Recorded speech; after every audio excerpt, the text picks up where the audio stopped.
হ্যাঁ, screen share হয়েছে। জি sir.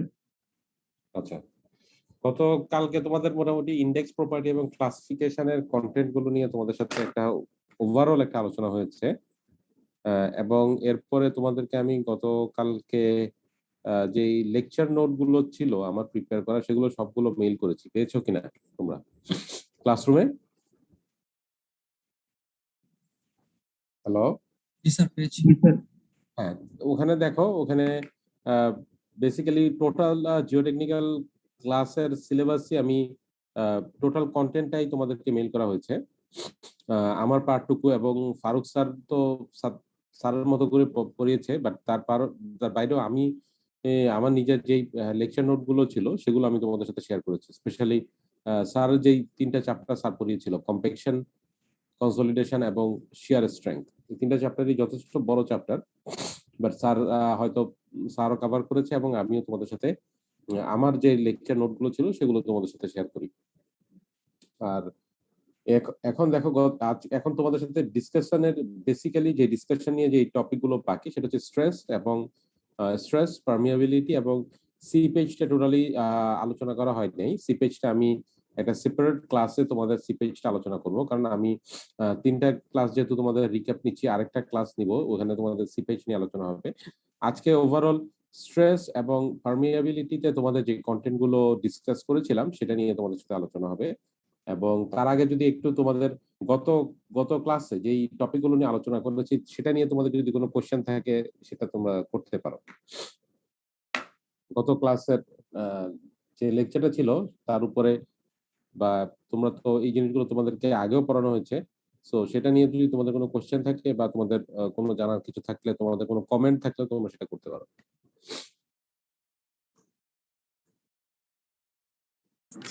Sir একটা কোশ্চেন ছিল স্যার।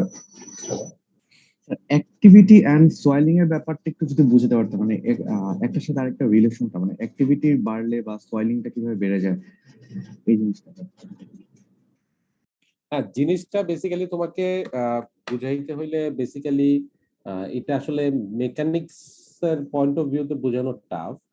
সো এটা তোমাকে আলটিমেটলি বোঝানো যায় হচ্ছে যে এটা বুঝাইতে হয় তোমাকে, মাইক্রোস্কোপিক ইমেজ লাগবে সয়েলের। It's kind of soil physics, but is a different issue. Activity is a term. যেমন তোমরা ভয়েড রেশিও যেমন তোমরা শিখছো, তারপরে ধরো স্যাচুরেশন যেমন জানো, এরকম একটা টার্ম হচ্ছে অ্যাক্টিভিটি। আর সোয়েলিং হচ্ছে প্রপার্টি। সোয়েলিংটা হচ্ছে তোমার কিছু সয়েল থাকে, যে সয়েল গুলো তোমার হচ্ছে যে যখন ওয়াটারের সংস্পর্শে আসে সে ফুলে যায়, তো সোয়েল হয়। সোয়েলিং ইজ সোয়েলিং এবং কনসলিডেশন হচ্ছে vice versa, opposite to consolidation. কনসলিডেশনে কি হচ্ছে, কনসলিডেশনে তোমার হচ্ছে শ্রিঙ্ক করে যায়, বা লোডের কারণে সে সেটেলমেন্ট হয় বা তার থিকনেস কমে যায়, বাট সোয়েলিং এ হয় উল্টাটা। হ্যাঁ, সোয়েলিং হচ্ছে যখন সে নর্মাল কন্ডিশনে সে খুব ভালো থাকে, বাট যখন সে ওয়াটারের কন্ট্যাক্টে আসলে সে ফুলে যায়, সেটাকে বলা হয় থাকে সোয়েলিং। এই ফেনোমেনাটাকে সোয়েলিং বলে। এবং এই ধরনের সোয়েলিং বিহেভিয়ার কখনোই ডিজায়ারেবল না। এবং এই ধরনের যে সয়েল গুলো খুব হাইলি তোমার এই ধরনের বিহেভিয়ার শো করে, এই ধরনের সয়েল গুলোকে আমরা বলে থাকি এক্সপানসিভ সয়েল। এই সয়েলকে আমরা বলে থাকি এক্সপানসিভ সয়েল। এবং কাইন্ড অফ আমরা যদি আরো ব্রডার আসপেক্টে চিন্তা করি, এই সয়েলকে বলা হয়ে থাকে প্রবলেমেটিক সয়েল। সো এই সয়েলগুলো একটা ক্যারেক্টারিস্টিক্স হচ্ছে, সে যখন পানির সংস্পর্শে ফুলে যায়, সোয়েলিং হয়। আবার যখন সে ওয়াটার কন্টেন্ট কমে যায়, সে ফেটে যায়, দিস ইজ কল্ড শ্রিঙ্ক করে যায়। সো অল্টারনেট সোয়েলিং হয় এবং শ্রিঙ্ক হয়। এবং ফাউন্ডেশনের জন্য এই সয়েলগুলো রিয়েলি হার্মফুল। আমাদের দেশে তোমার এই ধরনের সয়েল, প্রবলেমেটিক সয়েল, আমাদের দেশে প্রবলেমেটিক সয়েল বলতে আমাদের দেশের সয়েলের নেচারটা খুব সফট, বাট এই ধরনের প্রবলেমেটিক সয়েল আমি যতটুকু জানি টাঙ্গাইলের ওইদিকে কিছু লোকেশনে এক্সপান্সিভ সয়েল বা যে সয়েলগুলো পাওয়া যায়, রাজেন্দ্রপুরের ওইদিকে কিছু আছে। তারপরে তোমার মিরসরাইয়ের আশেপাশে ওই জায়গায় কিছু এরিয়াতে বোধহয় এই ধরনের সয়েলের প্রেজেন্স আছে, বাট আমি এক্স্যাক্টলি এটাতে শিওর না বা কনভিন্স না। বাট টাঙ্গাইলের ওই জায়গায় সয়েলটা এক্সপান্সিভ নেচার শো করে। আই এম কনভিন্সড বিকজ আমার একজন ছাত্র এটার উপরে কাজ করেছে, যদিও সে চুয়েটের স্টুডেন্ট না, সে এমআইএসটির স্টুডেন্ট। আমি আসলে কো সুপারভাইজার ছিলাম আমার জয়েন্ট রিসার্চ প্রোগ্রামে। সো ও ওইখানে তোমার কাজ করেছিল, এবং ওই সয়েলটা পরবর্তীতে আমরা ল্যাবরেটরিতে টেস্ট করে দেখি যে সেই সয়েলটা এক্সপান্সিভ সয়েল ছিল। ঠিক আছে। আর অনেক সময় সোয়েলিংটাকে আমরা যাচাই করি হয়তো অ্যাক্টিভিটির সাহায্যে সোয়েলিংটা দেখা যায়, বা সয়েলটা activity is kind of like ডেফিনেশনের মতো, বাট সোয়েলিং হচ্ছে একটা সয়েলের প্রপার্টি, যে সে ফুলে যায় বা তার যে বিহেভিয়ারটা শো করে। এবং এই জিনিসটা তুমি ক্লিয়ারলি ফিল করতে হলে তোমার যেটা লাগবে সেটা হচ্ছে মাইক্রোস্কোপিক ইমেজ লাগবে। তোমার যদি সেম ইমেজ থাকে দেন তুমি বুঝতে পারবা যে আসলে সয়েলের যে ফ্যাব্রিকটা কিভাবে চেঞ্জ হচ্ছে। ঠিক আছে। হ্যালো। জি স্যার, থ্যাংক ইউ। তোমাদের অপু স্যার বেসিক্যালি মাস্টার্স করেছে এক্সপান্সিভ সয়েলের উপরে। ওর মাস্টার্সের টপিকটা ছিল এক্সপান্সিভ সয়েল, এবং বাট যেহেতু আসলে টাঙ্গাইল থেকে স্যাম্পল আনাটা ভেরি ডিফিকাল্ট, যার কারণে সে ল্যাবরেটরিতে আর্টিফিশিয়ালি, নর্মালি ক্লে সয়েলের সাথে আমরা বিভিন্ন বেন্টোনাইট মিশিয়ে আমরা আর্টিফিশিয়ালি এটাকে তোমার এক্সপান্সিভ সয়েল বানিয়ে দেন আমরা টেস্ট করেছিলাম ওর প্রজেক্টে, ওর মাস্টার্সের প্রজেক্টে। আর কারোর কোনো কোশ্চেন আছে? হ্যালো।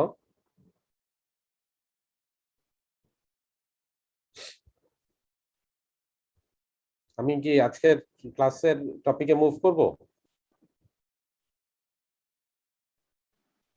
জি স্যার। আচ্ছা, ঠিক আছে। আজকে দেখো, আজকে বেশি সময় নিব না। আজকে স্ট্রেস এবং পারমিয়াবিলিটি অলরেডি তোমাদের সাথে ডিসকাস করা হয়েছে। পারমিয়াবিলিটি এমন জটিল কোনো চ্যাপ্টার না, স্ট্রেসটাও জটিল না, বাট স্ট্রেসের দ্য প্রবলেম হচ্ছে যে, যেটা মেইন প্রবলেম হচ্ছে ইকুয়েশন গুলো, অনেকগুলো ইকুয়েশন থাকে। তো তারপর আমি জাস্ট একটু স্ট্রেস চ্যাপ্টারটা হাইলাইট করে দেন আমি তোমাদেরকে কিছু গাইডলাইন দিব। স্ট্রেস তো আসলে আমরা যেহেতু সিভিল ইঞ্জিনিয়ার, আমাদের জীবনটাই স্ট্রেস আর স্ট্রেইনের উপরে চলে যায়। সো সিমিলারলি সয়েল মেকানিক্সও তোমাকে স্ট্রেসটা কম্পিউট করতে হয়। স্ট্রেসটা কম্পিউট করতে হয় কারণ হচ্ছে তুমি যখন, ফর এক্সাম্পল, তুমি যখন কোনো একটা কিছু ডিজাইন করবা,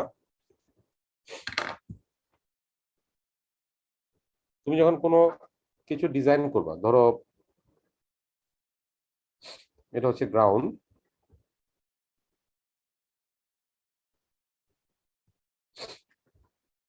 সে এখানে তুমি একটা 10 তলা বিল্ডিং করবা, 10 স্টোরির একটা বিল্ডিং করবা।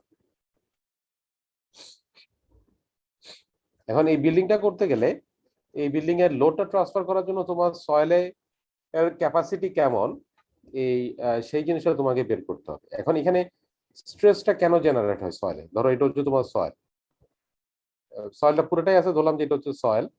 সো আলটিমেটলি যেটা হয় যে তোমার এখানে স্ট্রেস কাজ করে দুই ধরনের স্ট্রেস কাজ করে। একটা হচ্ছে তোমার ইনসিটু স্ট্রেস,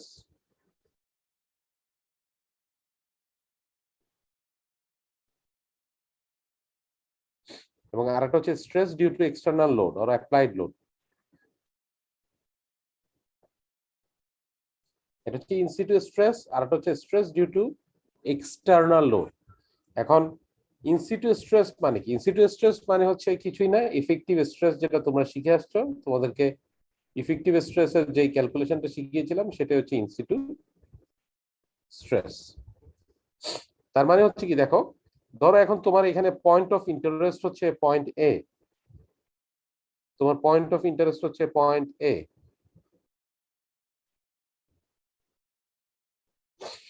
এই পয়েন্টে কি পরিমাণে স্ট্রেস হচ্ছে সেটা তুমি বের করবে। এখন এই পয়েন্টে, ধরো এই পয়েন্টটা গ্রাউন্ড থেকে তার ডেপথ হচ্ছে এইচ, এবং এখানে ডেনসিটি হচ্ছে গামা।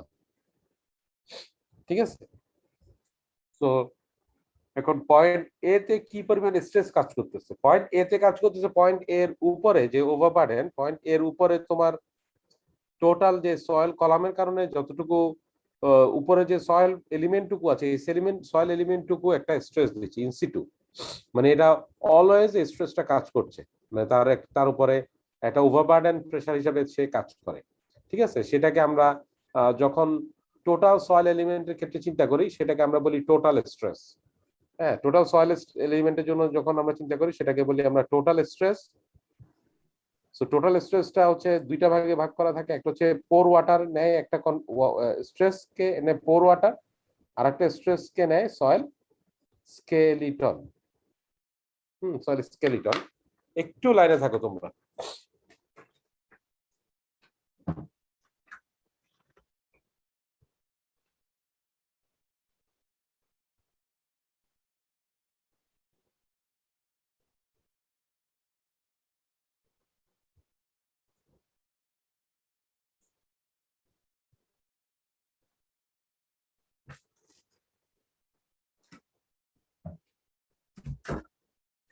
হ্যাঁ, শুনতে পাচ্ছ তোমরা আমার কথা এখন?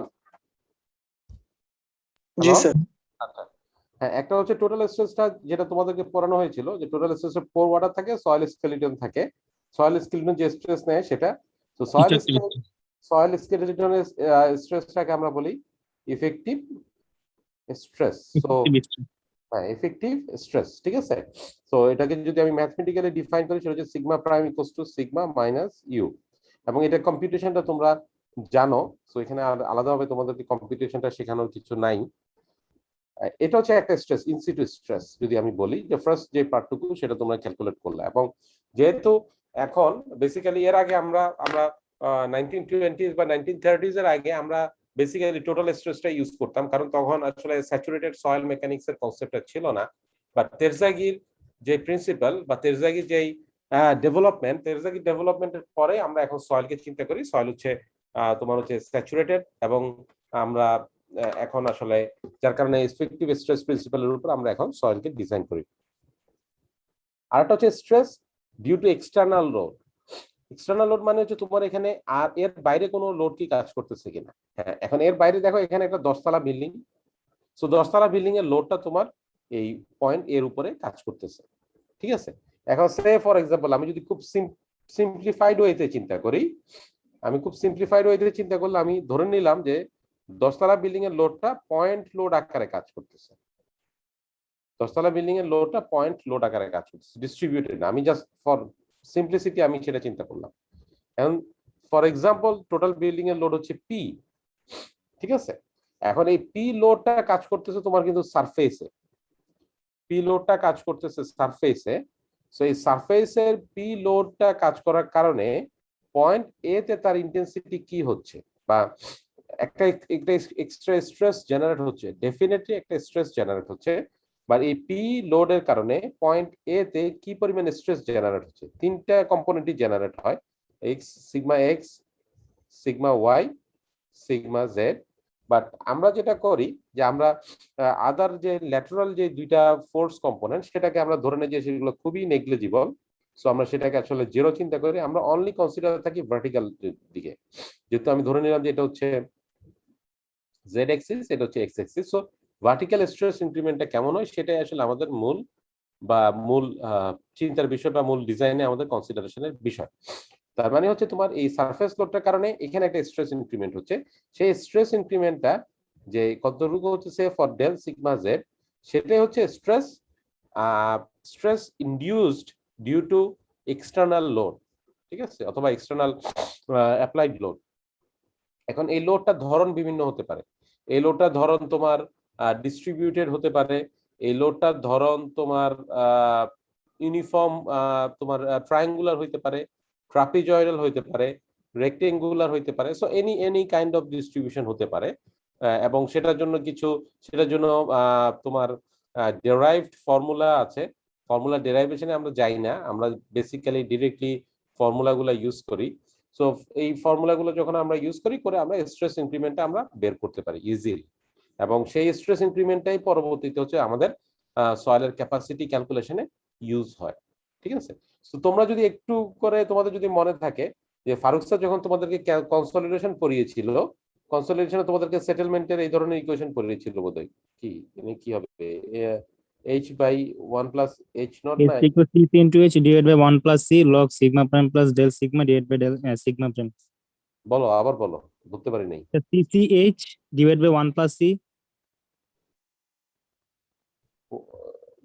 divided by 1 plus C হ্যাঁ বলো, CCH divided by 1 plus C divided by 1 plus E naught is into log log sigma prime sigma prime plus del sigma divided by sigma prime.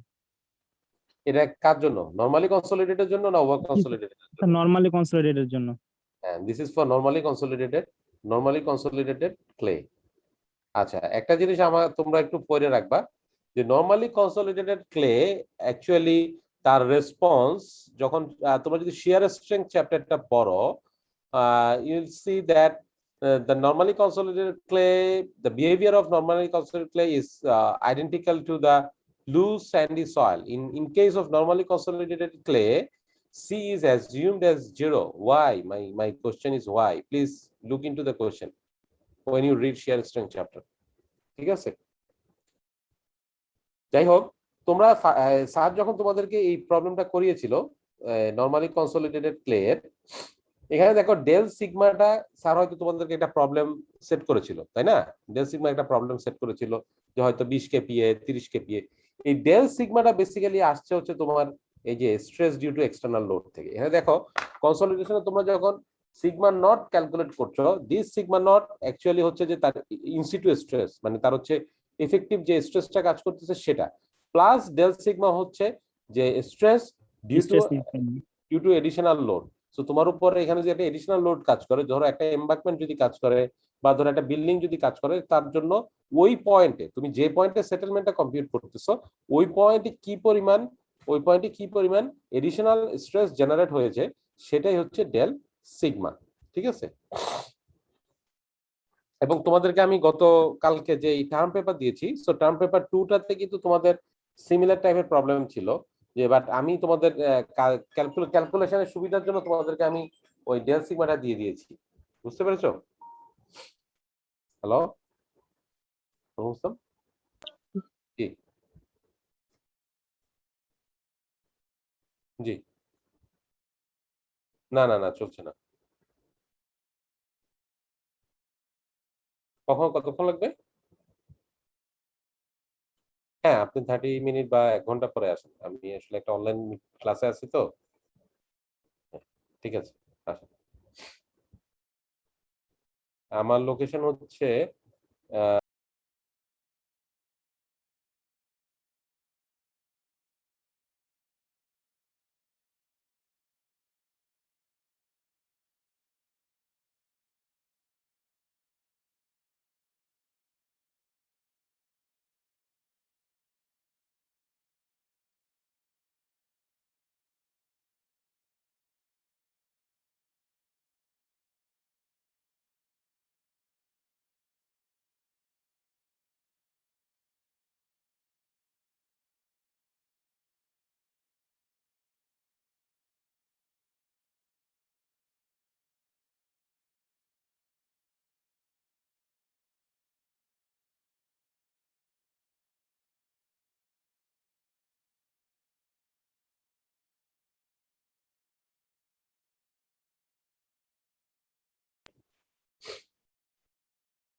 এখন দেখো এখানে যে ডেল সিগমাটা আসছে, এই ডেল সিগমাটা basically আসছে হচ্ছে তোমার এই যে stress due to additional load. এখন এডিশনাল লোড ক্যালকুলেট করা বিভিন্ন প্রসিডিউর গুলো তোমাদের সাথে ক্লাসে বা তোমাদের বইতেও আছে, তোমাদের স্লাইডেও আছে, সেটা তোমরা দেখেছো সেটা। তো এটা হচ্ছে in general overall stress due to applied লোডের প্রসিডিউর। আমি যদি তোমাদের সাথে স্লাইডটা শেয়ার করি, একটু জাস্ট স্লাইডগুলো নিয়ে যদি একটু আলোচনা করি, তাহলে তোমাদের কাছে আরেকটু ক্লিয়ার হবে।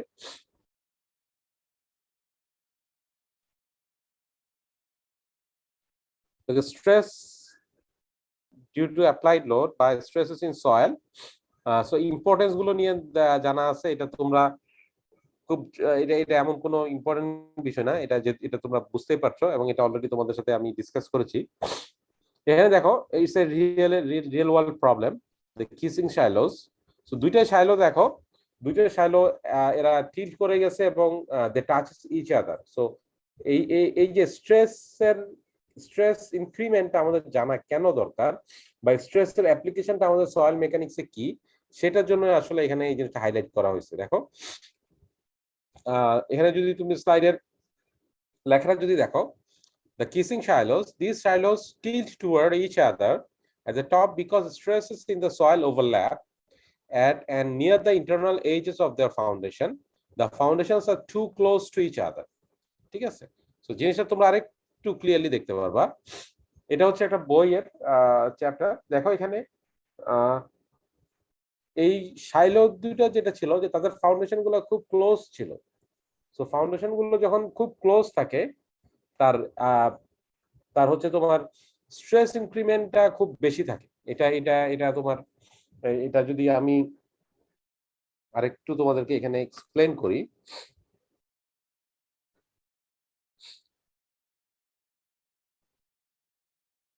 ধরো তোমার এখানে একটা ফাউন্ডেশন আছে,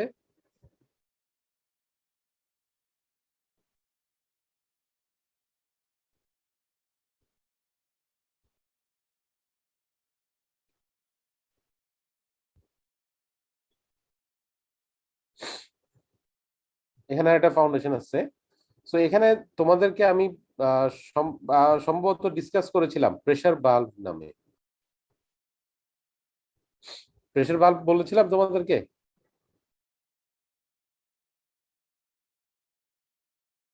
মনে আছে pressure bulb টার্মটা?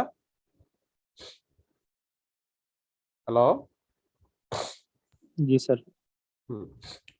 So pressure bulb হচ্ছে তার এখানে আছে এটা P1, এটা হচ্ছে P2। তার স্ট্রেস কন্ট্রোল, আমি যদি তার একটা স্ট্রেস কন্ট্রোল চিন্তা করি, তার একটা সার্টেন জোনে তোমার হচ্ছে খুব হেভিলি স্ট্রেস জোন থাকে। তো তোমরা এটা তার আমরা এর আগে শিখেছি যে কিভাবে বিভিন্ন পয়েন্ট বিভিন্ন টাইপসের লোডের জন্য স্ট্রেস ইনক্রিমেন্ট বের করে।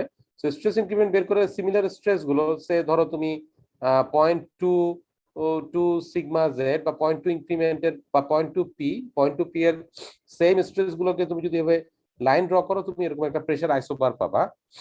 এবং দুইটা ক্লোজলি স্ট্রেস ফুটিং যখন হয়, তাদের আইসোবার যখন ড্র করবা, তখন দেখা যাবে যে এরকম তোমার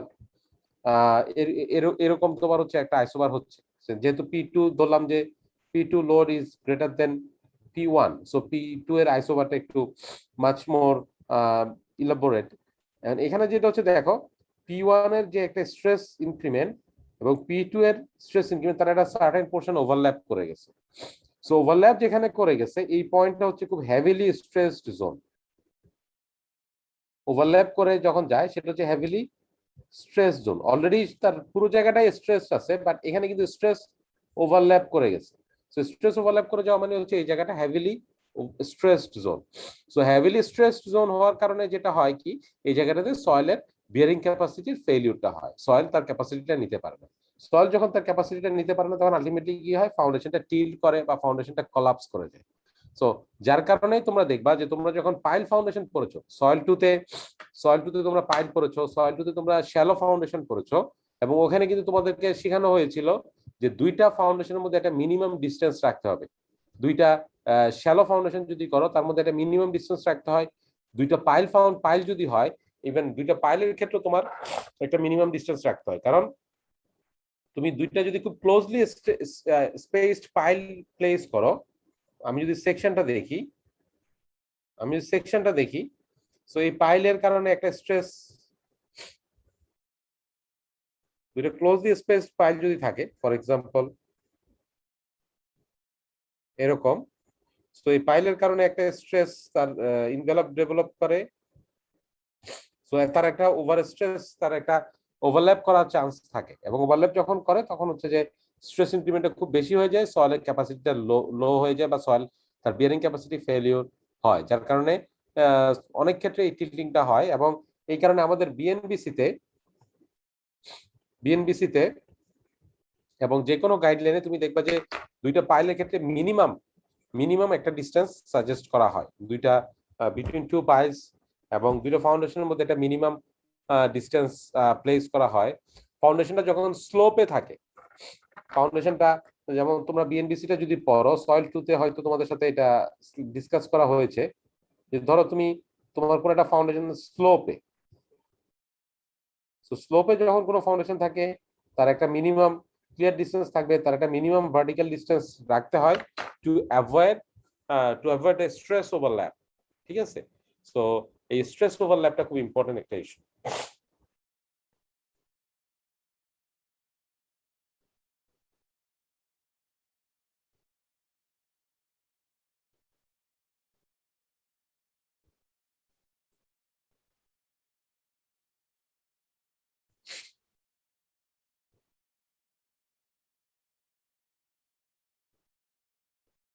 তো ওইটা একটা রিজন। দেখো এই ফেলিউরটা হয়েছিল, তোমরা যদি একটু দেখো, কারণ দেখো এটা অলরেডি তোমাদের সাথে ডিসকাস করেছি যে দুই ধরনের স্ট্রেস কাজ করে, একটা হচ্ছে ইনস্টিটিউট স্ট্রেস আর হচ্ছে stress due to external load. সেটা অলরেডি ক্লাসের শুরুতেই তোমাদের সাথে আলোচনা করা হচ্ছে।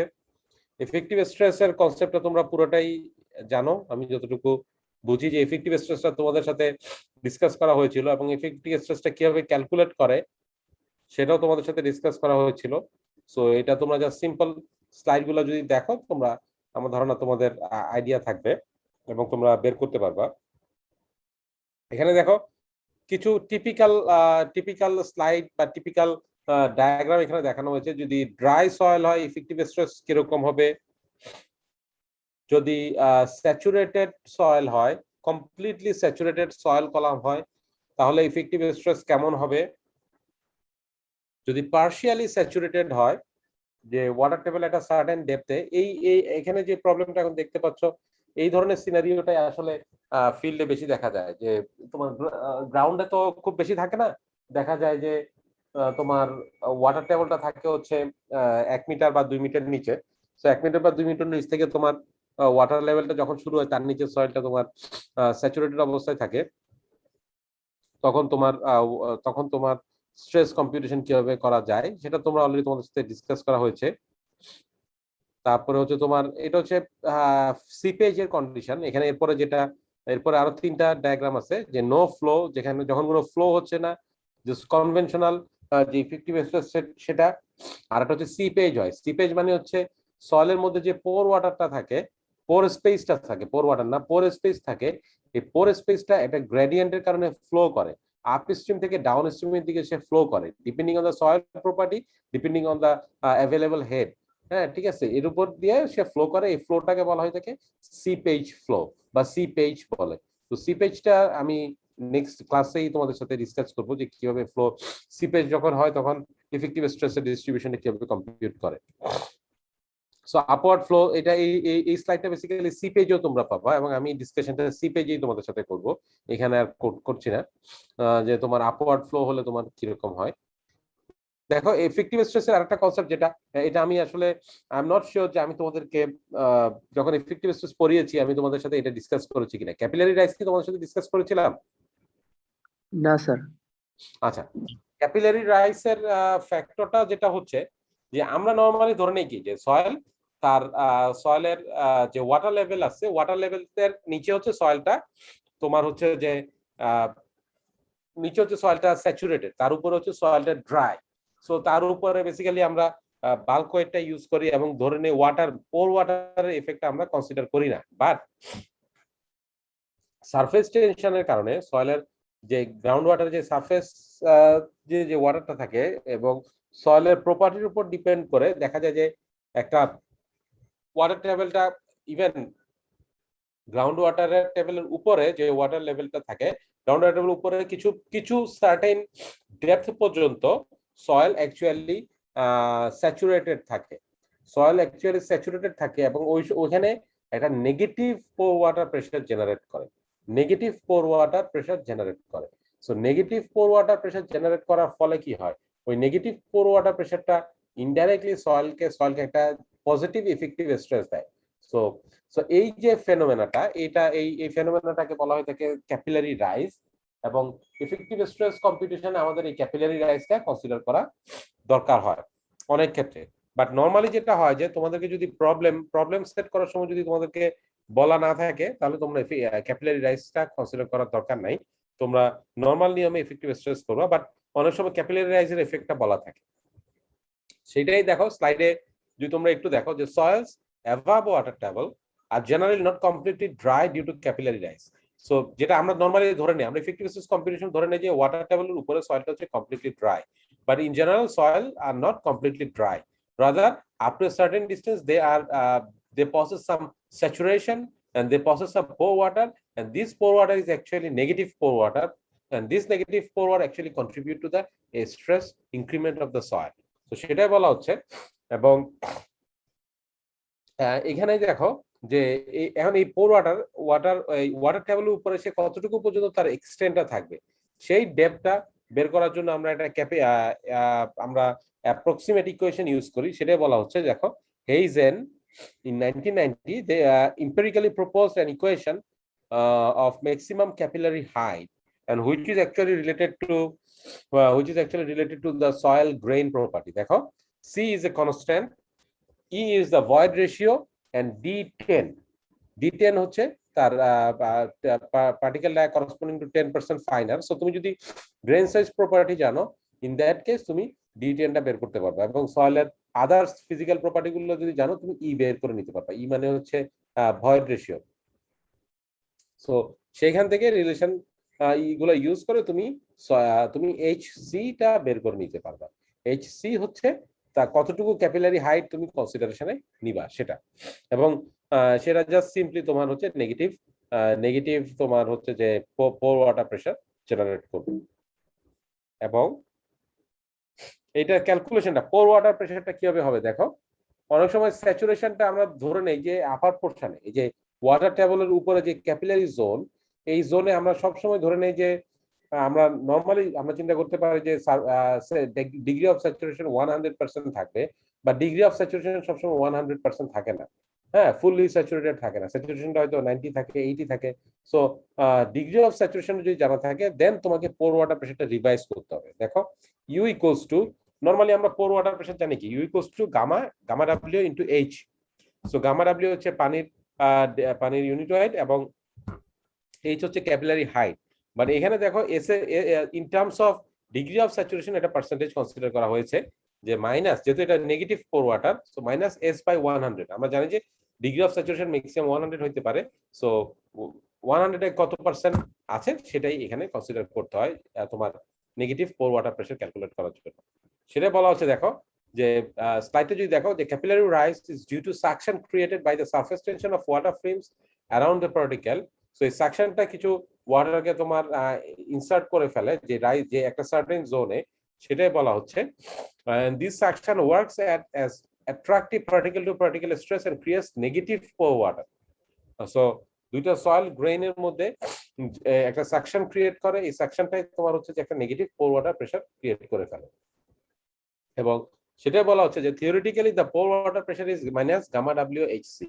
সো আমরা যেটা শিখে আসছি এতদিন সেটা ঠিক আছে, but the degree of saturation in the capillary zone changes from nearly full saturated condition at water level to very low at the highest rise. So degree of saturation change হয়, so actual pore water pressure টা actually depend করবে degree of saturation এর সাথে, ঠিক আছে? তো সেটাই এখানে আলটিমেটলি অ্যাড করা হয়েছে। তো এটা হচ্ছে ক্যাপিলারি রাইজের। তো তোমাদেরকে যদি ফাইনাল পরীক্ষায় যদি অনলি এফেক্টিভ স্ট্রেসের প্রবলেম দেওয়া থাকে, তোমরা সিম্পলি এফেক্টিভ স্ট্রেস কম্পিউট করবা। যদি কোনো কিছু বলা না থাকে, যদি বলা হয়ে থাকে যে consider capillary rise of 1 metre assuming 100% saturation, তখন তোমরা ক্যাপিলারি রাইজের জন্য যে নেগেটিভ পোর ওয়াটার, সেই নেগেটিভ পোর ওয়াটার ইফেক্টটা তোমরা কনসিডার করবে। আদারওয়াইজ তোমাদের ক্যাপিলারি রাইজের ইফেক্টটা কনসিডার করার দরকার নাই। এবং আমরা যেটা করি প্র্যাকটিক্যালি, যখন আমরা যেহেতু আমাদের প্র্যাকটিক্যালি কাজ করার সময় মানে কনভেনশনাল কাজগুলো করার সময় আমরা দেখা গেল যে খুব একটা বোঝার না, বাট কারণ এখানে এফেক্টিভ স্ট্রেস খুব বেশি কন্ট্রিবিউট করে না। সো যেহেতু খুব বেশি এফেক্টিভ স্ট্রেস কন্ট্রিবিউট করে না, আমরা কনভেনশনাল যে এফেক্টিভ স্ট্রেসের প্রিন্সিপাল, আমরা কনভেনশনাল এফেক্টিভ স্ট্রেসের প্রিন্সিপালের কাজগুলো আমরা আমাদের ডে টু ডে ক্যালকুলেশন গুলো করে থাকি।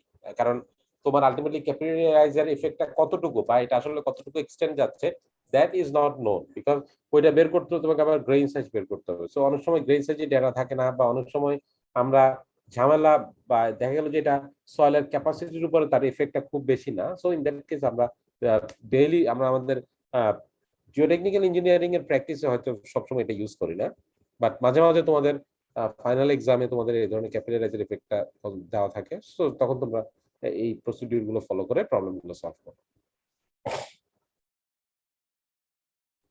সো ইফেক্টিভ স্ট্রেসে আমার ধারণা তোমরা যদি এখন তোমাদেরকে যাই দেওয়া হয় না কেন তোমরা পারবা। এবং প্রতি বছর যদি চিন্তা করি, যদি তোমরা দেখো যে ইফেক্টিভ স্ট্রেসের প্রবলেম গুলো কিন্তু থাকে, কারণ হচ্ছে ইফেক্টিভ স্ট্রেসের প্রবলেমটা খুব সহজ, খুব কুইকলি সলভ করা যায়, যার কারণে ইফেক্টিভ স্ট্রেসের প্রবলেম গুলো তোমার পরীক্ষাও দেওয়া হয়। এবং তোমরা যদি একটু প্র্যাকটিস করো, তোমরা ইফেক্টিভ স্ট্রেসের প্রবলেম গুলো ভালোভাবে সলভ করতে পারবা এবং পরীক্ষা আনসার করতে পারবা। So stress due to external load, এখানে তোমার আগে আমি বলেছি যে তোমার লোডিং টাইপটা ডিফারেন্ট হতে পারে। তোমার পয়েন্ট লোড হইতে পারে, তোমার রেক্টেঙ্গুলার লোড হইতে পারে, তোমার ডিস্ট্রিবিউটেড লোড হতে পারে, তোমার ট্রায়াঙ্গুলার হইতে পারে, বিভিন্ন ধরনের লোড প্যাটার্ন থাকতে পারে। সো আমাকে যদি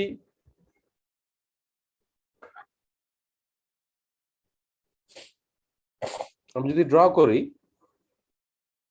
তোমার একটা গ্রাউন্ড লোডটা কনসেন্ট্রেটেড থাকতে পারে, লোডটা এভাবে ডিস্ট্রিবিউটেড থাকতে পারে, লোডটা তোমার ট্রায়াঙ্গুলার ডিস্ট্রিবিউশন থাকতে পারে, তোমার লোডটা তোমার এরকম থাকতে পারে, ট্রাপিজয়েডালসের একটা এমবাঙ্কমেন্ট তুমি করলা। সো এই এই এই ধরনের লোডিং এর কারণে সে তুমি তোমার গ্রাউন্ডের কোনো একটা কনস্ট্যান্ট পয়েন্ট, ধরো পয়েন্ট এ, সবগুলোর জন্য চিন্তা করলাম, এই পয়েন্ট এ তে কি পরিমাণ স্ট্রেস ইনক্রিমেন্ট হচ্ছে, এবং আমরা স্ট্রেস ইনক্রিমেন্ট বলতে বেসিক্যালি ভার্টিক্যাল স্ট্রেস ইনক্রিমেন্টই এখানে চিন্তা করি। হ্যাঁ, এই কারণেই কিন্তু ডেল ইউজ করা হয়েছে, যে ইনসিডেন্ট স্ট্রেসটাকে থাকেই, সো তার বাইরে কি পরিমাণ স্ট্রেস ইনক্রিমেন্ট হয়েছে সেই স্ট্রেস ইনক্রিমেন্টটা আমরা ক্যালকুলেট করার চেষ্টা করি। এখন দেখো, এটাকে তোমার যদি অ্যাকুরেটলি প্রেডিক্ট করতে হয়, অ্যাকুরেটলি প্রেডিক্ট করতে গেলে তোমাকে বেসিক্যালি এখন আমাদের অ্যাকুরেটলি বা মোর সফিস্টিকেটেড ওয়েতে যদি তোমাকে প্রেডিক্ট করতে হয়, দেন এখন আমরা বর্তমানে আমরা যেটা করি, যে আমরা নিউমেরিক্যাল মডেলিং করি, নিউমেরিক্যাল সিমুলেশন করি। যে নিউমেরিক্যাল সিমুলেশন করি, ফর এক্সাম্পল নিউমেরিক্যাল সিমুলেশনে আমরা যে টুলসটা ইউজ করি সেটা হচ্ছে FEM, ফাইনাইট এলিমেন্ট মডেল। তোমরা হয়তো নাম শুনেছো, ফাইনাইট এলিমেন্ট মডেলের নাম শুনেছো তোমরা? হ্যালো, তোমরা FEM এর নাম কি শুনেছো? সিভিল ইঞ্জিনিয়ারিং তো অনেক কোর্সই পড়লা, শুনতে পাচ্ছ আমার কথা? জি স্যার। ফাইনাইট এলিমেন্ট মডেলের নাম শুনছো তোমরা? না স্যার, মনে হয়। আচ্ছা, তোমরা কি কোন ধরনের সফটওয়্যার ইউজ শিখেছো, মানে এখন পর্যন্ত তোমাদের মধ্যে কেউ?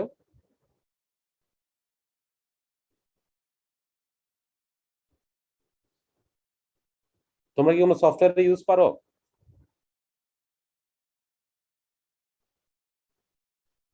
স্যার ইটেপসটা মোটামুটি ডিটেলসটা পারো, আর আর কি কি পারো? আর কেউ কিছু পারো?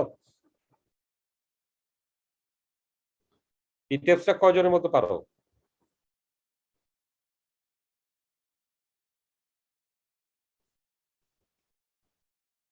হ্যালো,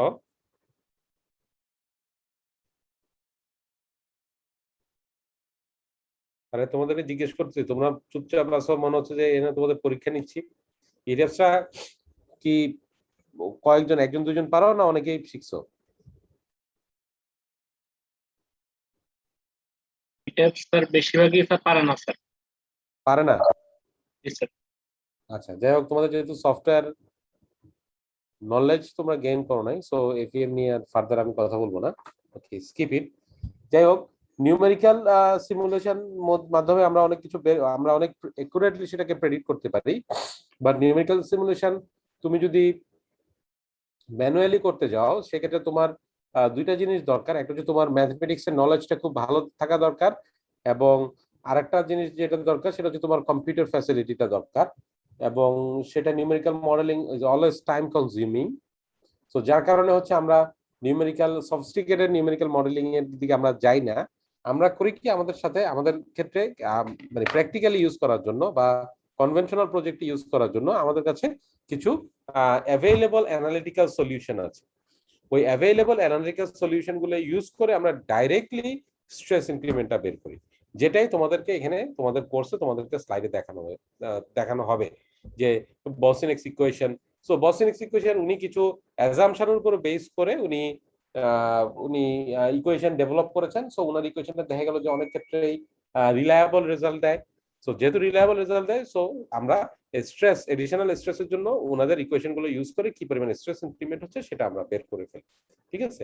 এবং সেই ইকুয়েশনটাই আমরা পরবর্তীতে অ্যাপ্লাই করি। সে ফর এক্সাম্পল তোমাদেরকে আমি দেখালাম যে কনসোলিডেশনে, যে সেটেলমেন্ট কম্পিউটেশনে, বা তুমি যদি তোমরা লেভেল 3 টার্ম 2 তে সলভ করেছো, ল্যাটারাল আর্থ প্রেসার করেছো। সো ল্যাটারাল আর্থ প্রেসারে তোমার সিগমা প্লাস ডেল সিগমা একটা বিভিন্ন প্রবলেম থাকে, যে তোমার একটা রিটেনিং ওয়াল থাকে, তার ব্যাকফিল ম্যাটেরিয়াল থাকে, তার ওভারবার্ডেন স্ট্রেস এত, তার উপর এডিশনাল সারচার্জ বলা থাকে ডেল সিগমা। এই ডেল সিগমাটা বেসিক্যালি কম্পিউট করতে হয় তোমার এই এক্সটার্নাল লোডের ইকুয়েশন থেকে। বুঝতে পারছো?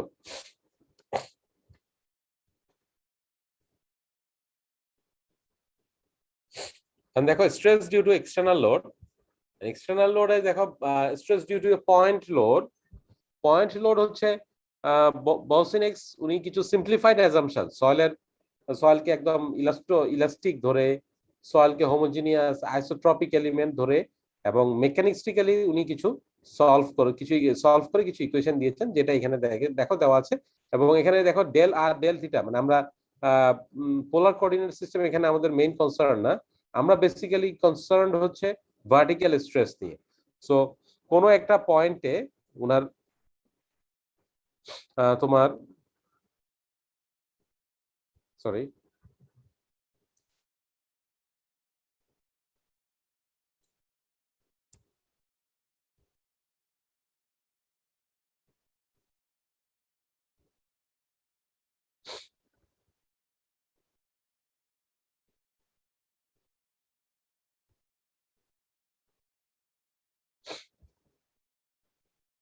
শেয়ার হয়েছে স্ক্রিন?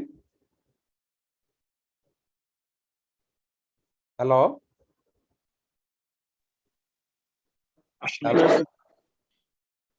শুনতে পাচ্ছ তোমরা? জি স্যার, শুনতে পাচ্ছি। স্ক্রিন শেয়ার হয়নি please.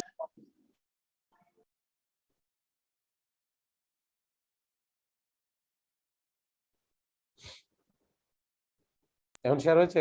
G sir. G sir. দেখো তোমাদের বোসেনিক্স উনি স্ট্রেস পয়েন্ট লোডের জন্য, আমাদের মূল কনসার্ন হচ্ছে ভার্টিক্যাল লোডটা। ভার্টিক্যাল লোড দেখো কোন একটা পয়েন্টে পি লোডিং এর কারণে জেড ডেপথে তোমার যে স্ট্রেসটা জেনারেট হয়, সেই ইনক্রিমেন্ট হয়, সেই স্ট্রেসটাকে আমরা ডেল জেড বলি, এবং সিম্পলিফাইড ইকুয়েশন দিয়ে বের করা যায়। এখানে সবকিছুই নোন। দেখো এটাকে তোমার একটা ইনফ্লুয়েন্স এখানে তোমার আরো সিম্পলিফাইড ওয়েতে বলা আছে। দেখো del Z equal to del sigma z equals to q by z square into i. I is an influence factor, যেটা is a function of r. r মানে হচ্ছে তোমার রেডিয়াল যে distance, which is nothing but root over of x square plus y square. x এবং y ডিসটেন্সটা point থেকে যেটা থাকে সেটা এবং i হচ্ছে তোমার ইনফ্লুয়েন্স জাস্ট r এর যে ফাংশন সেটা, এবং del q হচ্ছে তোমার যে টোটাল যে লোডটা কাজ করে সেটা, এবং z হচ্ছে ভার্টিক্যাল ডেপথ। সো তুমি জাস্ট সিম্পলি তোমার জিওমেট্রিক্যাল ইনফরমেশন থেকে তুমি তোমার ওই পয়েন্ট লোডের কারণে স্ট্রেস ইনক্রিমেন্ট কতটুকু হচ্ছে সেটা তুমি বের করে ফেলতে পারবে, ঠিক আছে?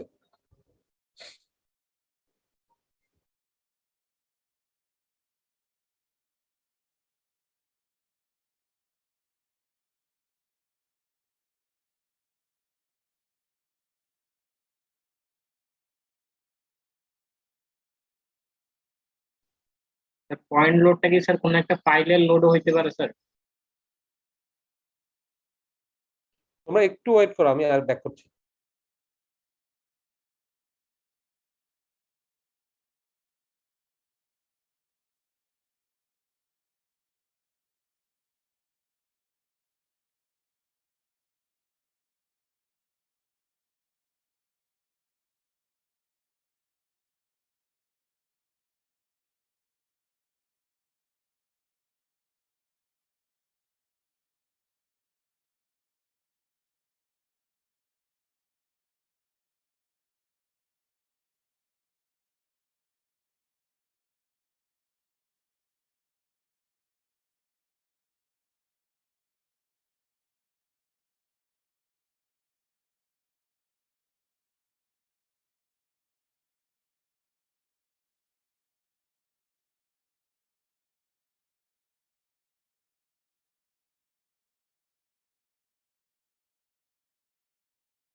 হ্যাঁ বলো, তোমার একটা কোশ্চেন করতে চাইছিলা, বলো। হ্যালো। স্যার পয়েন্ট লোডটা কি স্যার একটা পাইলের লোডও হইতে পারে? না, পয়েন্ট লোডের সাথে তো পাইলের লোডের সম্পর্ক নাই। পাইলের লোড কিভাবে হবে পয়েন্ট লোড? পাইলের ফাংশন তো ডিফারেন্ট। মানে হ্যালো। পয়েন্ট লোডটা আর কি স্যার? পাইলের ফাংশন তো different. Pile is use to carry the superimpose load. Pile তো তোমার স্ট্রেস ইনডিউস করছে না। Pile mainly use to carry the superimpose load. বুঝতে পারছি? হ্যালো। জি স্যার। পাইলের ফাংশনটা এখানে আসছে না, পাইল না। ধরো সে ফর এক্সাম্পল তোমার একটা foundational load, so foundation load can be considered as a point load. হ্যাঁ, ফর দ্য সিম্পল কেস। তারপরে তোমার ধরো ফর এক্সাম্পল আমি যদি আরো ন্যারো ডাউন করি, যে তুমি হয়তো কোনো একটা টাওয়ার করলা, so that tower load can be considered as an external load. বুঝতে পারছি? জি স্যার। জি স্যার। হ্যাঁ, আর কোনো কোশ্চেন আছে?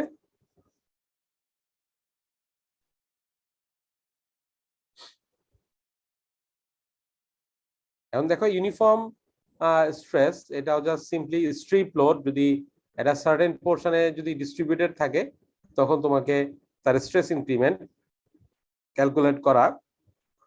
এবং এখানে তোমার আসলে বেসিক্যালি আমরা যেহেতু ফাইনাল আউটপুটটা ইউজ করছি, সো আমাদের আসলে এখানে খুব মানে কমপ্লিকেটেড কিছু না, আমরা জাস্ট সিম্পলিফাইড ইকুয়েশন গুলো ইউজ করি। তারপরে যদি ট্রায়াঙ্গুলার ভেরিয়েশন থাকে, লোড প্যাটার্নটা যদি ট্রায়াঙ্গুলার হয়, সো ভার্টিক্যাল স্ট্রেস ক্যালকুলেট করতে হয় based on all the geometric information. So তোমার সব ধরনের ইনফরমেশন দেওয়া থাকে, based on the information you can compute the stress. So এইটা বেসিক্যালি তোমার রিটেনিং ওয়াল, এটা বেসিক্যালি তোমাদের এই কন্টেন্টে হয়তো পড়বে না, so you can skip this one. আমি যেটা তোমাদের একটু আগে এক্সাম্পলে বলেছিলাম, যে একটা রিটেনিং ওয়ালের ক্ষেত্রেও আসলে স্ট্রেস জেনারেট হয়ে যায় এবং একটা সারচার্জ লোড হিসেবে আসে। বাট এটা বেসিক্যালি 3-2 এ তোমাদেরকে 3-2 এর কন্টেন্ট। সো আমি বেসিক্যালি সামারাইজ করতে গিয়ে স্লাইড এখানে চলে আসছে, but you can discuss this one.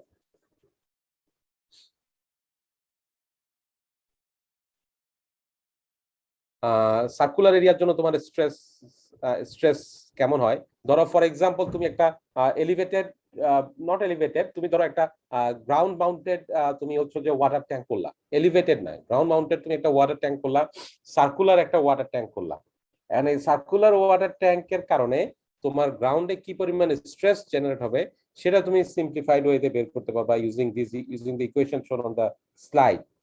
So এই কারণে এই ধরনের কিছু টিপিক্যাল ইকুয়েশন প্যাটার্ন এখানে দেওয়া আছে, যেগুলো ইউজ করে তোমরা স্ট্রেইট ফরওয়ার্ড তোমার যে এক্সটার্নাল যে লোডটা পড়বে, এক্সটার্নাল লোডের জন্য তোমরা স্ট্রেস ইনক্রিমেন্ট কম্পিউট করতে পারবে। এটা হচ্ছে ডিউ টু রেক্টেঙ্গুলার লোড। অনেক সময় দেখা যায় যে একটা সার্টেন এরিয়া জুড়ে তোমার লোডটা পড়ে, এবং সেখানে বলা হচ্ছে যে নিউমার্ক এখানে তোমার একটা ইকুয়েশন প্রপোজ করেছেন, that equation is pretty long. সেই ইকুয়েশন গুলো যেটা আইএন একটা ফ্যাক্টর ইউজ করে তোমার ইকুয়েশন গুলো প্রপোজ করেছেন। So that equation pretty long and pretty complicated. আমরা নর্মালি যেটা ইউজ করি সেটা হচ্ছে এই চার্টটা ইউজ করি। এখানে দেখো তোমার যে ডিস্ট্রিবিউটেড যে লোডটা থাকে, এই ডিস্ট্রিবিউটেড লোডটা হচ্ছে দুইটা কোএফিশিয়েন্ট বের করে নিতে হয়, একটা হচ্ছে এম আর একটা হচ্ছে N. So M is B by Z and N is L by Z. So B হচ্ছে লিস্ট ডাইমেনশন এন্ড এল হচ্ছে যে লার্জার ডাইমেনশনটা, আর জেড হচ্ছে ডেপথ কতটুকুতে।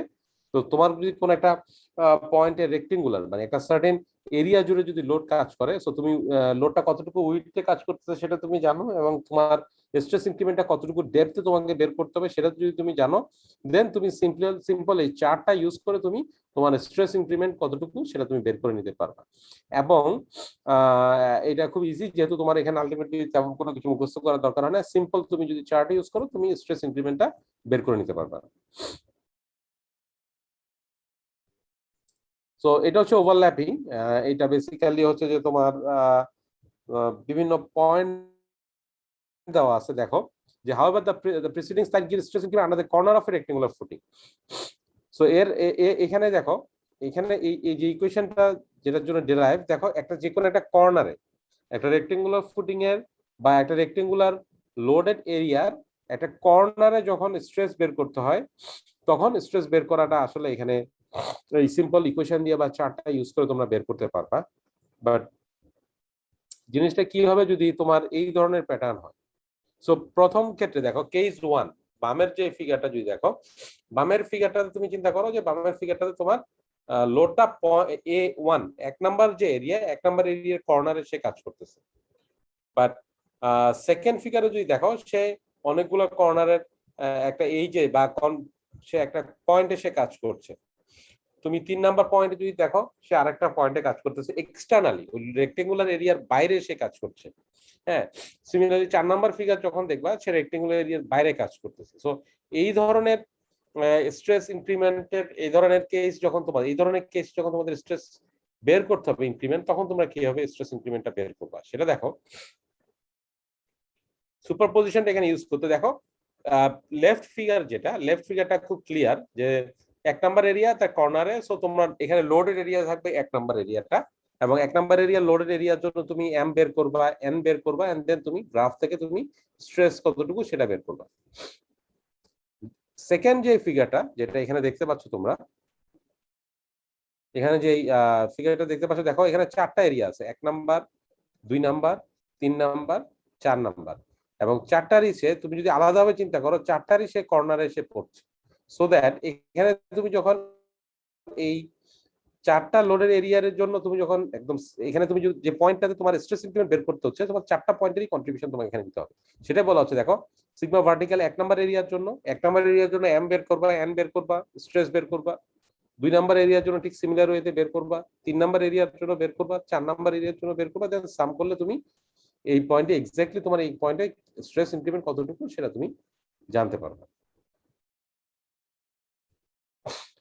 সো এখানে দেখো এখানে লোডেড এরিয়া হচ্ছে 1 আর 2 লোডেড এরিয়া 1 আর 2 আর তোমার স্ট্রেস বের করার পয়েন্টটা কিন্তু বাইরে একটা সার্টেন ডেপথ নিচে বাইরে তো সেখানে তুমি কিভাবে বের করবে এখানে দেখো তোমাকে বলা হচ্ছে কি যে তুমি প্রথমে 1 আর 3 যদি যোগ করো 1 আর 3 যদি যোগ করো তাহলে তুমি টোটাল 1 আর 3 এর জন্য তুমি স্ট্রেস ইনক্রিমেন্টটা বের করলা সিমিলারলি 2 আর 4 তুমি যোগ করলা যোগ করে তুমি 2 আর 4 এর জন্য স্ট্রেস ইনক্রিমেন্ট বের করলা বাট তোমার অ্যাকচুয়ালি লোডেড এরিয়া হচ্ছে 1 নাম্বার পয়েন্ট এবং 2 নাম্বার পয়েন্ট ঠিক আছে 3 নাম্বার এবং 4 নাম্বারটা তুমি কিন্তু এডিশনালি তার স্ট্রেসের ইনক্রিমেন্টটা এডিশনালি তুমি তাকে স্ট্রেসড ধরে নিয়েছো বাট সেটা কিন্তু অ্যাকচুয়ালি লোডেড এরিয়া না সো এখন তুমি যেহেতু এটা কর্নারে টাচ করে সো তুমি 3 নাম্বার পয়েন্টটা বাদ দিতে পারো 4 নাম্বারটার জন্য বাদ দাও দেখো এখানে ইকুয়েশন দেখো স্ট্রেস ইনক্রিমেন্ট বের করতে হবে প্রথমে তোমাকে 1 নাম্বার এবং 3 নাম্বারের জন্য যোগ করতে হবে সাথে 2 এবং 4 এর জন্য সেখান থেকে তুমি 3 বাদ দিবা সেখান থেকে তুমি 4 বাদ দিবা দেন তুমি এই পয়েন্টে এক্সটার্নাল পয়েন্টে তোমার স্ট্রেস ইনক্রিমেন্ট কেমন সেটা তুমি তখন বের করতে পারবা বুঝতে পারছো সো এইটাই হচ্ছে তোমার টোটাল মানে এই প্রসেস এবং ঠিক সিমিলার প্রসিডিউরে তোমার 4 নাম্বার ফিগারটা দেওয়া আছে তোমরা যদি 2 এবং 3 নাম্বারটা বুঝো 4 নাম্বারটা তোমরা ইজিলি সলভ করতে পারবা বা বের করতে পারবে স্ট্রেস ইনক্রিমেন্ট এবং এটা হচ্ছে রেক্টেঙ্গুলার লোড যখন দেওয়া থাকে সো রেক্টেঙ্গুলার লোড দেওয়া থাকলে অবশ্যই মাথায় রাখবা সেটা হচ্ছে এখানে নিউমার্ক যে চার্টটা প্রপোজ করেছেন নিউমার্ক চার্টের স্ট্রেসটা হচ্ছে যে তোমার রেক্টেঙ্গুলার যে লোডেড এরিয়ার কর্নারের জন্য ঠিক আছে তো সেটা তোমরা যদি মাথায় রাখো দেন তোমরা অন্য যে কোনো রেক্টেঙ্গুলার লোডেড শেপ যদি থাকে বা তোমাকে যদি বের করতে দেয় তুমি জাস্ট সুপারপজিশন ইউজ করে সামেশন ইউজ করে তুমি সিমিলারলি স্ট্রেস ইনক্রিমেন্টটা বের করে নিতে পারবে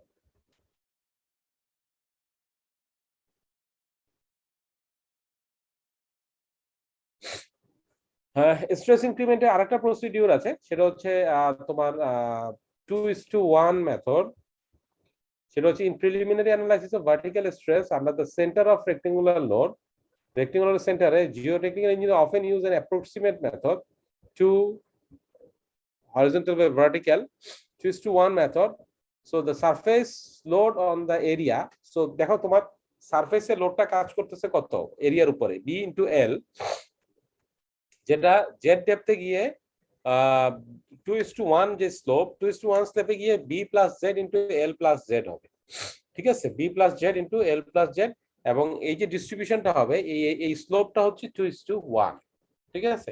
সো 2:1 এ তুমি স্ট্রেস ইনক্রিমেন্ট কতটুকু সেটা তুমি বের করে নিতে পারবে, সিম্পল প্রসিডিউর, ঠিক আছে। সো আমরা এর আগে যেটা দেখেছি সেটা হচ্ছে নিউমার্কের প্রসিডিউর। নিউমার্ক বেসিক্যালি বোসনিক্স এর ইকুয়েশনটাকে ইন্টিগ্রেটেড করে উনি একটা ইকুয়েশন ডেভেলপ করেছেন, বাট এখানে যেটা দেখছো that is completely approximate equation, there is no mathematical derivation of this equation. So এটা হচ্ছে তোমার অ্যাপ্রক্সিমেট অ্যানালাইসিস। সো যে 2:1 এ করলে মোটামুটি 2:1 মেথডে তুমি যে সিম্পল যদি স্ট্রেস বের করো তোমার মোর অর লেস কাছাকাছি একটা স্ট্রেস ডিস্ট্রিবিউশন আসে। স্ট্রেস ডিউ টু এমবার্কমেন্ট লোড, এখানে দেখো এখানে যেটা ছবি দেওয়া আছে যে তোমার একটা এমবার্কমেন্ট বা ট্রাপিজয়েড যদি হয়, সো এমবার্কমেন্টে দেখো সিমেট্রিক একটা হাফ পোর্শন দেখানো হয়েছে, বাকি হাফ পোর্শন এখানে দেখানো হয়নি। সো এই ধরনের কেস যখন থাকে তার বটমে এই যে তোমার এই যে সিমেট্রিক করে তার বটমে যদি এই পয়েন্টটা এখানে যে আমার পয়েন্টারটা যে পয়েন্টে হাইলাইট করা হয়েছে, সো এই পয়েন্টের স্ট্রেস ইনক্রিমেন্টটা যদি বের করতে হয় তাহলে আমাকে এই B1 এবং B2 জানতে হবে। So you can know it from the dimension. সো তুমি ডাইমেনশন থেকে B1 জানো, B2 জানো, এবং এখান থেকে তোমার দেখো কিছু চার্ট আছে যে B1/Z, Z is the vertical depth, এবং এই যে B2/Z তোমার B1/Z লাগে এবং B2/Z লাগে, এবং সেখান থেকে তুমি ইনফ্লুয়েন্স ফ্যাক্টর বের করবা। সেই ইনফ্লুয়েন্স ফ্যাক্টরকে তোমার উপরে যে লোডটা থাকে কিউ, যে এমবার্কমেন্টের যে লোডটা, সেই লোডটা কিউ, সেটার সাথে যদি তুমি মাল্টিপ্লাই করে দাও দেন তুমি স্ট্রেস ইনক্রিমেন্টটা পেয়ে যাবা, ইজিলি স্ট্রেসটা তুমি পেয়ে যাবা। সো এই চার্ট ইউজ করে আমরা অনেক ক্ষেত্রে আমরা কমপ্লিকেটেড যে ইকুয়েশন গুলো স্পেশালি রেক্টেঙ্গুলার লোডের জন্য এবং এই ধরনের এমবার্কমেন্ট লোডের জন্য আমরা এই চার্ট গুলো ইউজ করে আমরা স্ট্রেস ইনক্রিমেন্ট বের করতে পারি, যে ইকুয়েশনের যে হ্যাসেল বা ইকুয়েশনের যে ঝামেলা সেই ঝামেলাটা আমরা অ্যাভয়েড করতে পারি। এবং তোমাদের ফাইনাল পরীক্ষায় এই ধরনের প্রবলেম সেট করার চান্স বেশি। তার কারণ হচ্ছে যেহেতু ফাইনাল পরীক্ষায় আসলে আমি পার্সোনালি চাই না যে তোমরা কমপ্লিকেটেড ইকুয়েশন গুলো পড়ো বা জটিল ইকুয়েশন গুলো পড়ো, সো দ্যাট বা ওইগুলো তোমাদের উপর একটা স্ট্রেস জেনারেট করুক। সো ওই পয়েন্ট অফ ভিউতে আমি যেটা ফোকাস করি সেটা হচ্ছে তোমাদেরকে আমি চাই যে তোমরা সিম্পলিফাইড যে ইকুয়েশন গুলো আছে, সিম্পলিফাইড যে চার্টটা আছে সেই চার্টটা ফলো করো। একটু ওয়েট করো।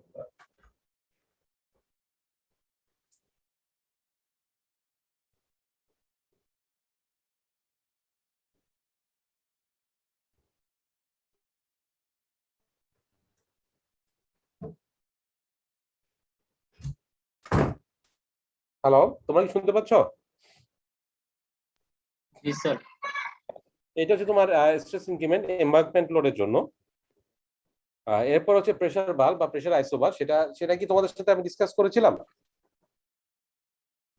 পরীক্ষায় কি চার্ট গুলো দেওয়া থাকবে স্যার? পরীক্ষায় চার্ট দেওয়া থাকবে, যদি থাকে চার্ট ডেফিনেটলি দেওয়া থাকবে, চার্ট ছাড়া তোমরা কিভাবে করবা? আইসোবার কি তোমাদের সাথে ডিসকাস করা হয়েছিল?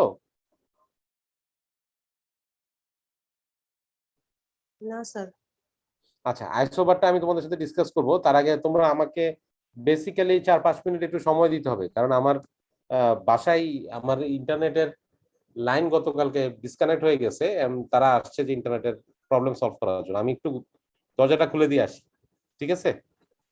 জি sir. So I will be back in 5 minutes, ঠিক আছে?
নাই কোশ্চেন তোমাদের কারো?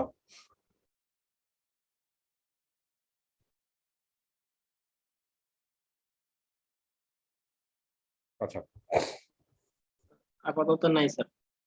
আচ্ছা, যদি কোশ্চেন না থাকে এখানে এখন যে টার্মটা পড়াবো আইসোবার বা প্রেসার বাল্ব, সো এটা আমি আসলে শিওর না যে তখন তোমাদেরকে ডিসকাস করা হয়েছিল কিনা, but this very important in soil mechanics. Specially তোমরা যখন ফাউন্ডেশন ডিজাইন করবা, তোমরা যখন লেভেল 3 টার্ম 2 তে অলরেডি ফাউন্ডেশন ইঞ্জিনিয়ারিং পড়েছো, বা যখন ফাউন্ডেশন ডিজাইন করবা এই জিনিসটা খুবই ইম্পর্টেন্ট। দেখো প্রেসার বাল্ব যেটা বলা হচ্ছে আইসোবার, এটা হচ্ছে তোমার actually stress control, kind of stress control. এবং দেখো an isobar is a line which connects all points of equal stress below the ground surface. So তোমার উপরে যে পয়েন্টটা, উপরের পয়েন্টটা লোডের কারণে গ্রাউন্ডে তোমার বিভিন্ন স্ট্রেস জেনারেট হচ্ছে। সো ইকুয়াল স্ট্রেস পয়েন্টের লাইনগুলোকে তুমি যখন যোগ করবা তখন তুমি এরকম একটা closed kind of circular type of তুমি শেপ পাবা, that is actually called pressure bulb or isobar. হ্যাঁ, so any number of isobar can be drawn depending on the load system, ঠিক আছে? এবং এই আইসোবারটাকে আমরা প্রেসার বাল্বও বলি, এবং এটা আমাদের সয়েলের ক্ষেত্রে খুবই কাজে লাগে। কিভাবে কাজে লাগে আমি তোমাদেরকে দেখাই। যে দেখো তেরজাগি ফার্স্ট যে অ্যাজিউমটা করেছিল এখানে তোমরা দেখতে পাচ্ছ যে তেরজাগি stressed the importance of pressure valve and its relationship with the seat of settlement. তো দেখো তোমার এখানে ফাউন্ডেশনের লোড পড়ছে সে ফর এক্সাম্পল কিউ, এবং 0.2 কিউ ইকুয়াল স্ট্রেস ধরে তুমি যদি প্রেসার বাল্ব ড্র করো এরকম একটা প্রেসার বাল্ব পাবা। This is as per Terzaghi's formula or as per Terzaghi's assumption, not formula, Terzaghi's assumption. এবং এই ডেপথটা তেরজাগি অ্যাজিউম করেছেন approximately 1.5 times B. B is nothing but the width of the foundation, ঠিক আছে? এবং এই জোনের মধ্যে এই প্রেসার বাল্বের উইদিন দিস জোন সয়েলটা খুব হাইলি স্ট্রেসড থাকে, ঠিক আছে? সো হাইলি স্ট্রেসড থাকে, এবং যেটা তোমাদেরকে আমি একদম এই ক্লাসের শুরুতেই বলেছিলাম যে যদি দুইটা ফুটিং ক্লোজলি স্পেসড হয় তখন এই স্ট্রেস জোনটা ওভারল্যাপ করে। ওভারল্যাপ করার ফলে ওভারল্যাপ জোনের স্ট্রেসটা কিন্তু খুবই বেড়ে যায়। সো ওভারল্যাপ জোনের স্ট্রেসটা খুব বেড়ে যাওয়ার কারণে আলটিমেটলি এটা লিড টু দ্য ফেলিউর স্টেজে সে চলে যায়। সো এই কারণেই তুমি আমরা যখনই ফাউন্ডেশন অ্যানালাইসিস করি এই প্রেসার বাল্বের কনসেপ্টটা খুবই ইম্পর্টেন্ট আমাদের প্র্যাকটিক্যাল ফাউন্ডেশন ডিজাইনিং এর জন্য। যেটা তেরজাগি ডিফাইন করেছে সিট অফ সেটেলমেন্ট। দেখো তেরজাগির রিকমেন্ডেশন কি ছিল, যে applied stresses are considered of negligible magnitude when they are smaller than 20% of intensity of applied stress. মানে 20% এর কমে হয়ে গেলে আসলে তার ম্যাগনিটিউডটা আর খুব বেশি কাজ করে না। সো 20% এর যে স্ট্রেস ইনভেলপ সেটাকে ধরে তুমি যদি প্রেসার বাল্ব ড্র করো, that will actually represent the maximum stress zone, সেটাই বলা হচ্ছে। এবং এই যে ডেপথটা বলা হচ্ছে যে অ্যাপ্রক্সিমেটলি দ্য ডেপথটা হচ্ছে স্ট্রেস জোনের ডেপথটা হচ্ছে 1.5 times B with of footing. এবং এই জোনটাকে আমরা সিগনিফিকেন্ট জোন বলি। এবং এই যে তোমার এই যে এইটাকে আমরা যে নরমালি বলে থাকি যে 20% স্ট্রেস কন্ট্রোলের যে কনসেপ্টটা সেটাকে আমরা বলে থাকি সিট অফ সেটেলমেন্ট, ঠিক আছে? এবং দেখো অনেকগুলো আইসোবার যদি খুব ক্লোজলি স্পেস ফাউন্ডেশনে থাকে তাহলে তারা একটা লার্জ আইসোবার করে, অথবা খুব ক্লোজলি স্পেস আইসোবার থাকলে সে হচ্ছে তোমার ওভারল্যাপ করে, which will be actually তোমার unsafe for foundation design and which will be dangerous for safe foundation design, ঠিক আছে? তো সেটাই আসলে এখানে তোমাদেরকে বলা হচ্ছে। এখন দেখো আইসোবার নিয়ে এই পর্যন্ত তোমাদের কারো কোনো কোশ্চেন আছে কিনা করতে পারো। স্যার এই যে 0.2 কিউ এই জিনিসটা একটু স্যার আরেকবার একটু বলে দেন। হ্যাঁ, 0.2 কিউ হচ্ছে যে তোমার দেখো স্ট্রেস ইনক্রিমেন্ট, যেটা স্ট্রেস তুমি তোমার যে সে ফর এক্সাম্পল ওকে আমি স্লাইডটা অফ করি। বেসিক্যালি তোমাদের আমি ক্লাস নিচ্ছি যেটা সয়েল মেকানিক্স, বেসিক্যালি পাওয়ার পয়েন্টে নেওয়ার মতো কোর্স না।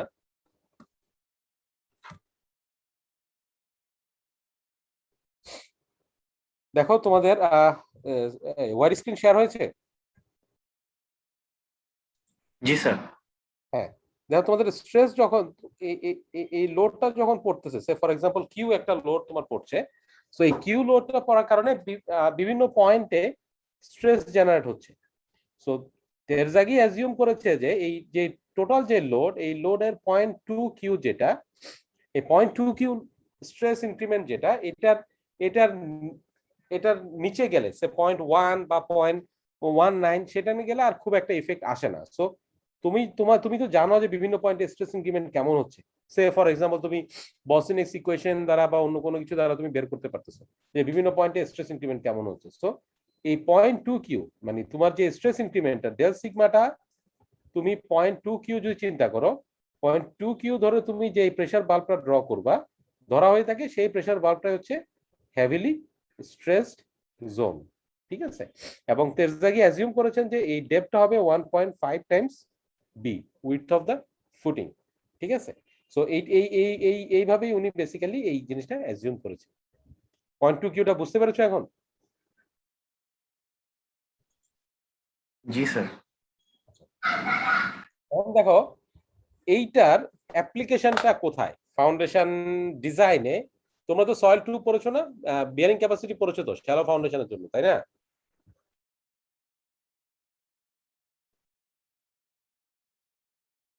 হ্যালো, তোমরা সয়েল 2 ক্লাস করেছো না? সয়েল 2 পড়েছো, জিওটেক 2? জি স্যার, শ্যালো ফাউন্ডেশন করছি। হ্যাঁ, জিওটেক 2 তো পড়েছো। সো জিওটেক 2 তে তোমরা যখন শ্যালো ফাউন্ডেশন পড়েছো, ওখানে কিন্তু এই জিনিসটা আমাদের খুব কাজে লাগে। কোন ক্ষেত্রে কাজে লাগে তোমরা বলতে পারবা?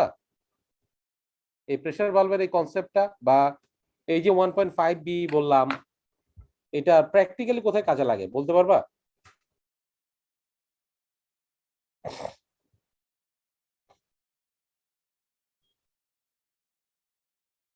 প্র্যাকটিক্যালি কোথায় কাজে লাগে বলতে পারবা তোমরা কেউ?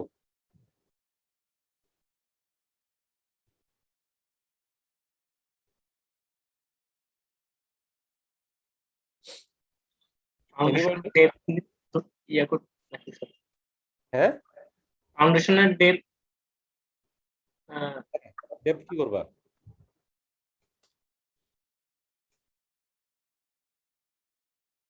বলতে পারবা না তোমরা কেউ? সয়েল মেকানিক্স থেকে তো বলা উচিত।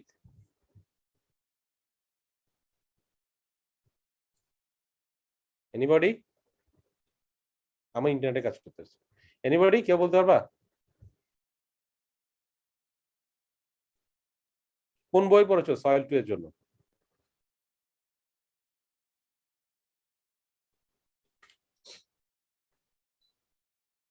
একদম জেনারেল পার্সপেক্টিভে একটু চিন্তা করো।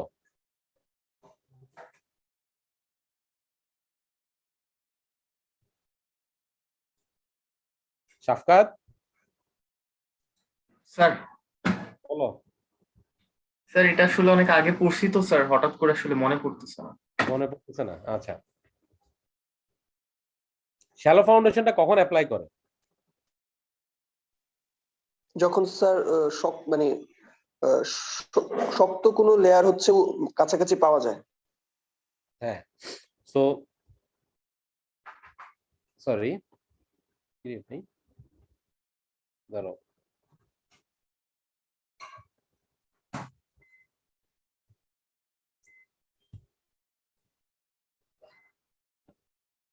হ্যাঁ, শেয়ার হয়েছে তোমাদের?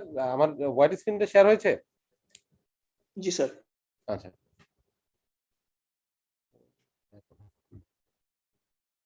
দেখো এটা হচ্ছে তোমার গ্রাউন্ড। তোমার এখানে সয়েলটা ধরলাম যে ডেন্স সয়েল, এতটুকু ডেন্স সয়েল, এবং এখানে ভেরি সফট সয়েল।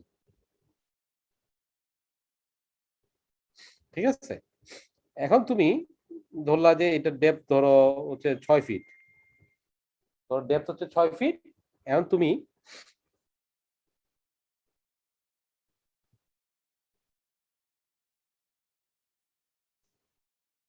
পাঁচ ফিট নিচে শ্যালো ফাউন্ডেশন দিলা, সরি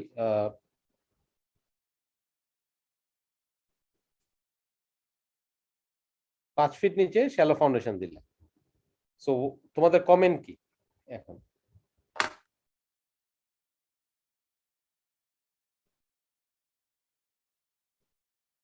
রোল 81। জি স্যার। বলো, এই সিনারিওটা বুঝতে পারছো? জি স্যার। গ্রাউন্ডের 5 ফিট 6 ফিট হচ্ছে খুব ডেন্স সয়েল, খুবই ভালো কোয়ালিটির সয়েল। তুমি যেটা বলছো যে ভালো ডেন্স সয়েল শ্যালো ফাউন্ডেশন দেওয়া যায়, আমি সেটা মানলাম, আমি ডেন্স সয়েলে এখানে শ্যালো ফাউন্ডেশন দিলাম। বাট 6 ফিটের পর থেকে সয়েল হচ্ছে খুবই সফট সয়েল। তাহলে তো স্যার শ্যালো ফাউন্ডেশন দেওয়া যাবে না, কেন দেওয়া যাবে না? কারণ স্যার স্ট্রেসটা আলটিমেটলি ভেরি সফট সয়েল মানে নিচের সয়েলটাতে আসতেছে, হ্যাঁ ট্রান্সফার হচ্ছে, এবং তখন? ভেরি সফট সয়েল নিতে পারবে না হ্যাঁ, স্ট্রেসটা। তাহলে কতটুকু পর্যন্ত, ধরো ভেরি সফট সয়েল তো থাকতেই পারে, এখন কতটুকু পর্যন্ত ডেন্স সয়েল থাকলে আমার প্রবলেম হতো না?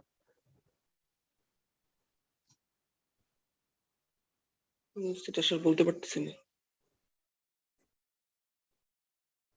আমি তোমাদেরকে যখন, এই তোমরা একটু একটু একটা মিনিট দাঁড়াও। হ্যাঁ হয়েছে।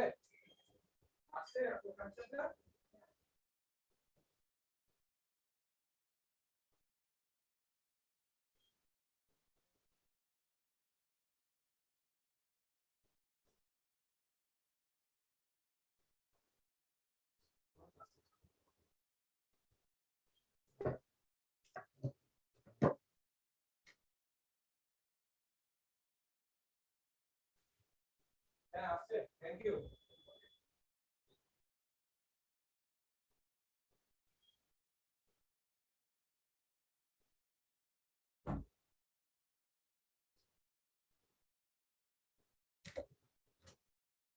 হ্যাঁ দেখো তোমরা শুনতে পাচ্ছ আমার কথা এখন?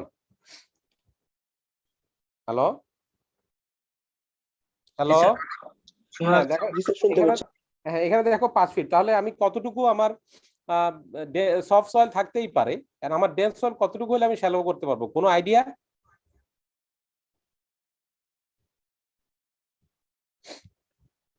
সেখানেই তোমার হচ্ছে আসলে প্রেসার বাল্বটা বা তোমার সয়েল মেকানিক্সে যদি তোমরা চিন্তা করো, যে আমি কিন্তু তোমাদের ক্লাসে বারবারই বলি যে সয়েল মেকানিক্স এর মূল কনসেপ্টটা হচ্ছে তার বিভিন্ন জিনিসকে রিলেট করা, ঠিক আছে? So conventional problem solving very easy soil মেকানিক্সে, বাট তুমি যখন একটা রিয়েল প্রবলেম সলভ করবা তখন তোমাকে বিভিন্ন পিস অফ ইনফরমেশনকে আসলে এক জায়গায় নিতে হবে। এখন দেখো, আমি একটু আগে তোমাদেরকে যেটা পড়িয়েছিলাম যে তেরজাগিস ফর্মুলাতে তেরজাগি যেটা অ্যাজিউম করেছিল যে একটা ফাউন্ডেশনের, নরমালি উনি অ্যাজিউম করেছিল যে 0.2, যে লোডটা যদি কিউ হয়, সো 0.2 কিউ, যদি 0.2 কিউ জোনে যেই জোনটা থাকে, that zone will be heavily stressed zone, ঠিক আছে? এবং এটা ডেপটা তুমি বের করা যাবে, ডেপটা বের করতে হলে তোমাকে স্ট্রেস কন্ট্রোলিং করে কন্ট্রোল প্লট করে দেন তোমাকে ডেপথ বের করতে হবে। বাট তেরজাগি অ্যাপ্রক্সিমেটলি আমাদেরকে যে আইডিয়াটা দিয়েছেন, ওনার আইডিয়াটা হচ্ছে approximately 1.5 times B, 1.5 times B, এই এতটুকু ডেপথের মধ্যে এই প্রেসার বাল্বটা থাকে। তার মানে কি হচ্ছে, উইদিন দিস জোন, তোমার এখানে দেখো এটার কনসেপ্টটা কি, প্রেসার বাল্বের যেটা আমি তোমাদেরকে পড়িয়েছি সেটা যদি একটু আগে থিওরি পড়িয়েছি, এখন যদি তোমরা যদি ফিজিক্যালি চিন্তা করো, এখানে কিউ লোডটার কারণে এই উইদিন দিস জোন, এই জোনে সয়েলটা খুব হেভিলি স্ট্রেসড থাকে because of the applied load, ঠিক আছে? তার মানে হচ্ছে এই জোনে তোমার সয়েলের ক্যাপাসিটিটা যদি স্ট্রং থাকে, then the chance of failure will be less, ঠিক আছে? তার মানে হচ্ছে তোমার এই জোনে within the heavily stress zone, soil bearing capacity must be smart enough to carry the superimpose load or to carry the stress increment. হ্যাঁ, তো এখানে তোমার দেখো, সো সেটার সাথে যদি আমি এখন ফাউন্ডেশনের এই প্রবলেমটার সাথে যদি আমি রিলেট করি, তাহলে কি হচ্ছে দেখো, আমার এইটার প্রেসার বাল্বটা পড়তেছে কেমন, প্রেসার বাল্বটা এরকম পড়ে যাচ্ছে, ঠিক আছে? প্রেসার বাল্বটা এরকম পড়ে যাওয়া মানে হচ্ছে তোমার এই যে স্ট্রেস জোনের একটা পার্ট পড়ে যাচ্ছে কোথায়, ভেরি সফট সয়েলে। সো ওই সফট সয়েলের বিয়ারিং ক্যাপাসিটিটা যদি ভালো না থাকে, ইন দ্যাট কেস তোমার কি হবে, ফাউন্ডেশনটা সিঙ্ক করবে, বা ফাউন্ডেশনটা টিল্ট করতে পারে, ঠিক আছে? সো যে কোনো ধরনের ফেলিওর হইতে পারে। সো এই কারণেই আমরা যখন শ্যালো ফাউন্ডেশন ডিজাইন করি, not only shallow foundation design করার সময় তুমি তেরজাগির ফর্মুলা শিখলা, হ্যানসেন ফর্মুলা শিখলা, ওই হাবিজাবি ফর্মুলা শিখলা, এগুলা দিয়ে তুমি ইজিলি বিয়ারিং ক্যাপাসিটি বের করতে পারবা। বাট তোমাকে ডিসিশন নিতে হবে যে তুমি ফুটিং এর ডেপথটা কোথায় রাখবা, কারণ তুমি ফুটিং এর ডেপথটা এমন একটা জায়গায় রাখলা তার নিচে হচ্ছে soft soil, in that case there is a high chance of collapse, there is a high chance of failure, ঠিক আছে? সো তুমি যদি সিম্পল এই যে প্রেসার ভালভের কনসেপ্টটা যদি তুমি ফাউন্ডেশন ইঞ্জিনিয়ারিং এ তুমি যদি অ্যাপ্লাই করো, then you'll be able to know the safe distance. সে আমাকে অ্যাটলিস্ট দেখতে হবে যে 1.5 টাইমস উইথ আমার এই জায়গায় সয়েলের কন্ডিশনটা ভালো আছে কিনা, সো দ্যাট আমি তখন হচ্ছে যে ইয়ে দিতে পারবো, শ্যালো ফাউন্ডেশন দিতে পারবো। So what happen after this depth, এই ডেপথের পরে গেলে কি হবে? ধরো তুমি এই ডেপথের পরে হচ্ছে তোমার সফট সয়েল, আমি এখন একটু চেঞ্জ করে বললাম যে না এটাও ডেন্স, এখানে হচ্ছে সফট সয়েল, তাহলে কি হচ্ছে তোমার প্রেসার ভালভের বাইরে গিয়ে সফট সয়েল পড়ছে। সো থিওরিটিক্যালি যেটা বলা হচ্ছে যে এই প্রেসার জোনটা হেভিলি স্ট্রেস, তার বাইরের সয়েলের এফেক্টটা খুব একটা ফাউন্ডেশনের সেফটির উপর ফেলে না, বা তার স্ট্রেসের ইনক্রিমেন্টটা ওই সয়েলের উপর তার রেসপন্সটা খুব একটা চেঞ্জ করে না। So within this heavily stress zone we need to be very careful, and when we decide the foundation depth we need to be careful about this one. এই যে 1.5 যে বি যে ডেপথ, সেই ডেপথের ব্যাপারে আমাদেরকে কেয়ারফুল থাকতে হবে। এবং আমাদের প্র্যাকটিসিং ইঞ্জিনিয়ার যারা, তোমরা হয়তো তোমাদের basically I am closely tied to the industry, and that's why I always face these sort of problems when I deal some foundation design problem, or when I deal some consultancy services. I always face such problem যে আমাদের যেই practising ইঞ্জিনিয়াররা থাকে তারা always দেখা যায় যে যেখানে হার্ড লেয়ার পায় 4 ফিটে একটা ভালো বিয়ারিং ক্যাপাসিটি পেয়েছে, শ্যালো ফাউন্ডেশন দিয়ে দিচ্ছে, বাট তারা কখনোই চিন্তা করে না যে তার নিচে আন্ডারলাইং সয়েলটা কি আছে। So when we place a shallow footing, we always need to be careful about the underlying soil, the depth of underlying hard strata. So এটা খুবই ইম্পর্টেন্ট, এবং এই কনসেপ্টটা খুব সিম্পল একটা কনসেপ্ট, তোমার প্রেসার ভালভের কনসেপ্ট থেকে তোমার কিন্তু এখান থেকে আসছে, ঠিক আছে? এবং সেম প্রেসার ভালভের নলেজটা তোমার অ্যাপ্লাই করতে হবে তুমি যদি গ্রাউন্ড ইমপ্রুভমেন্টে যাও। গ্রাউন্ড ইমপ্রুভমেন্ট নিয়ে কি তোমরা কোনো লেকচার শুনেছো জিওটেকে বা জিওটেক 2 তে, বা অন্য ফারুক স্যার কি বলেছিল তোমাদের সাথে কখনো, বা সজীব স্যার?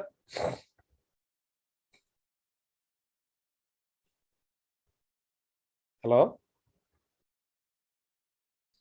কম্প্যাক্ট চ্যাপ্টারে স্যার কিছু পড়ানো হয়েছে। হ্যাঁ স্যার কম্প্যাকশন চ্যাপ্টারে মানে সয়েলটা কিভাবে ডেন্স করা যায় এরকম কিছু পড়ানো হয়েছে, এছাড়া কিছু পড়িনি। হ্যাঁ, কম্প্যাকশন করানো যায়, এতটুকু পড়ানো হয়েছে, বাট এখন আমার কোশ্চেন হচ্ছে তুমি কম্প্যাক্ট কতটুকু ডেপথে করবে? বুঝতে পারছি? জি স্যার। এখন দেখো সেই জায়গাটাতে তোমার কাজে লাগে। দেখো অনেক সময় হয় কি, এটা হচ্ছে তুমি একটা শ্যালো ফাউন্ডেশন রাখলা, বাট প্র্যাকটিক্যালি যে প্রবলেমটা অ্যারাইজ করে যে ধরো তুমি হয়তো সে ফর এক্সাম্পল একটা 4 তলা বিল্ডিং করবা। হ্যাঁ, আমি যে ধরে নিলাম যে তুমি একটা সিম্পল 4 তলা, তুমি খুবই সাধারণ একজন মানুষ, সাধারণ একটা বিল্ডিং করবা। এখন তোমার বিল্ডিং এর লোকেশন ধরো হচ্ছে কালুরঘাটের পাশে, এই কর্ণফুলী নদীর পাশে। এখন কর্ণফুলী নদীর পাশে সয়েলের কন্ডিশন খুবই খারাপ, ভেরি সফট সয়েল। হ্যাঁ, সো ওখানে তোমাকে আলটিমেটলি গেলে তোমাকে পাইল ফাউন্ডেশনে যেতে হবে, but in terms of safety তোমাকে পাইল যেতে হবে। বাট তুমি যদি পাইল ফাউন্ডেশনে যাও, কস্ট উইল বি হিউজ। এবং ধরো তুমি ফর এক্সাম্পল আমাদের আর্থসামাজিক পার্সপেক্টিভ আমি চিন্তা করলাম যে এমন একজন লোক বিল্ডিংটা করতেছে যে তার সারা জীবনের সঞ্চয় দিয়ে 4 তলা বিল্ডিংটা বা 3 তলা একটা বিল্ডিং করার চিন্তা ভাবনা করতেছে। এখন ওর যে টাকা, ওই টাকা দিয়ে পাইলই করতে পারবে না, তাই বলে কি সে বিল্ডিং করতে চাচ্ছে? তার জায়গাটাও এখানে, say what will be the solution? এই ধরনের কেসে আমরা যেটা করি, আমরা গ্রাউন্ড ইমপ্রুভমেন্ট করি।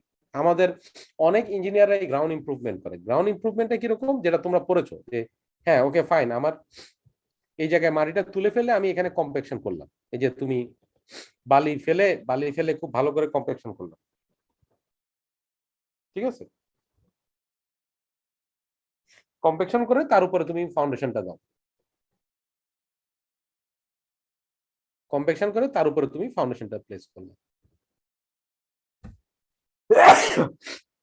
তার উপর তুমি ফাউন্ডেশনটা প্লেস করলে। এখন তোমার এই এখন যে ডিসাইডিং ফ্যাক্টর যে তোমার এই কম্প্যাকশনের ডেপথ কতটুকু হবে, কম্প্যাকশনের ডেপথ কতটুকু হবে। তুমি এমন ভাবে কম্প্যাকশন করলা যে কম্প্যাকশনের নিচে এই জায়গায় হচ্ছে তোমার সফট সয়েল। তো তুমি কম্প্যাকশন মানে কি, তুমি যখন কম্প্যাকশন করবা, তুমি যখন রোলার চালাবা, কম্প্যাকশন করার ফলে আলটিমেটলি কি হবে, বিয়ারিং ক্যাপাসিটির ইমপ্রুভমেন্টটা হবে, ঠিক আছে? সো বিয়ারিং ক্যাপাসিটি ইমপ্রুভমেন্টটা হবে, বাট বিয়ারিং ক্যাপাসিটি ইমপ্রুভমেন্ট হবে তোমার একটা সার্টেন জোনে, তার নিচে কিন্তু সফট সয়েল। সো তোমার ফুল লোড যখন পড়বে ফাউন্ডেশনের, তার নিচে সয়েলটা কিন্তু কলাপস করবে। সো এই কম্প্যাকশনের ডেপথটা তোমাকে আসলে কেয়ারফুলি বের করতে হবে, এবং এই কম্প্যাকশনের ডেপথ যখন তুমি বের করবা এট দ্যাট টাইম তোমাকে প্রেসার ভালভটা কনসিডার করতে হবে, তোমাকে ফাউন্ডেশনের ফেলিউর প্যাটার্নটা কনসিডার করতে হবে। ফাউন্ডেশনে তোমাদেরকে সজীব ফাউন্ডেশন শ্যালো ফাউন্ডেশন কে পড়িয়েছে তোমাদেরকে, ফারুক স্যার না সজীব স্যার? সজীব স্যার।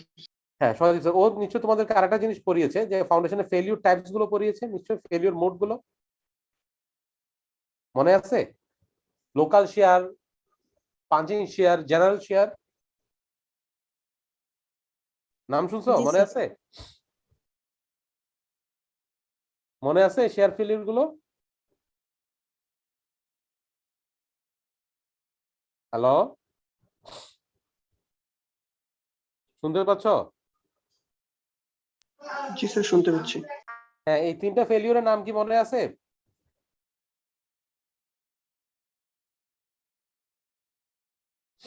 এবং দেখো তোমরা যদি ফাউন্ডেশন ইঞ্জিনিয়ারিং এর ক্লাসটা বইটা যদি জাস্ট একটু মানে পরে খুলে দেখো শ্যালো ফাউন্ডেশন, দেখবা যে এরকম একটা ফেলিউর প্লেন, এরকম একটা শেপ হয় সয়েলের ফাউন্ডেশনের নিচে, এরকম একটা ফেলিউর প্লেন হয়। এই ধরনের ছবির কথা কি মনে আছে? মনে না থাকলে দেখে নিবা, এটা অবশ্যই তোমাদের স্যার তোমাদেরকে পড়ানোর কথা। এবং দেখো এখানে কিন্তু আমরা ধরে নিই যে 45 + 5/2 এরকম একটা অ্যাঙ্গেল ধরে নেই। তার মানে কি, ফেলিউর প্লেন যখন হয় ফাউন্ডেশনে, এই জোনটা হচ্ছে ফেল করে, এই জোনটা ফেল করে, এটা হচ্ছে সয়েলের ফাউন্ডেশনের কারণে ফেলিউর জোন। এটা এর আগে যেটা পড়ালাম সেটা ছিল তোমার প্রেসার বাল্ব, বাট ফাউন্ডেশন জোনে এই এতটুকু কিন্তু ফেলিউর জোন হয়। তার মানে হচ্ছে তোমার এই অ্যাঙ্গেলটা যেহেতু তুমি জানো, এই অ্যাঙ্গেলটা যেহেতু তুমি জানো, সো তুমি এখানে কতটুকু ডেপথ সেটা তুমি বের করতে পারবা, এইচটা বের করতে পারবা। এবং সয়েলের ফেলিউর জোন যেহেতু হ্যাচ করা অংশটুকু, এই ফেলিউর জোনে সয়েলটা must be capable of taking your superimpose load. ঠিক আছে? সো এইটা তোমাকে ফাউন্ডেশন ডিজাইনে অলওয়েজ এনশিওর করতে হবে। এবং এই কারণেই আসলে তোমাদেরকে সয়েল মেকানিক্স এর জিনিসগুলো পড়ানো। সো সয়েল মেকানিক্স এর এই যে প্রেসার ভালভটা পড়ছো বা সয়েল মেকানিক্স এর এই যে বেসিক নলেজটা তোমরা জানো, সেটাই তোমরা ফাউন্ডেশন ডিজাইনিং এ তোমরা অ্যাপ্লাই করবে। কারণ বেসিক্যালি সয়েলে সবচেয়ে বড় ব্যাপার হচ্ছে ডিসিশনটা দেওয়া। ক্যালকুলেশন এখানে বড় ব্যাপার না, তোমাদের পরীক্ষার জন্য ক্যালকুলেশনের জন্য তোমাদেরকে সূত্র মুখস্থ করতে হয়, that's why soil mechanics is difficult. But in reality soil mechanics difficult হচ্ছে তোমার ডিসিশন মেকিং এর জন্য। কারণ হচ্ছে ক্যালকুলেশন তো আর ইন রিয়েলিটি তোমরা হচ্ছে যে ইয়া করবা না, এটাকে কি বলে, মুখস্থ করে করবা না, সেটা তোমাদের এক্সেল ফাইল থাকবে, না হলে হাতে করবা, না হলে সফটওয়্যারে করবা। বাট ডিসিশনটা তুমি যখন দিবা, you need to be careful about that, you need to be compile all the pieces of information into a single point। ঠিক আছে? সো এটাই হচ্ছে তোমার ওভারঅল সয়েল মেকানিক্স এর মেইন কনসেপ্ট। বুঝাতে পারছি?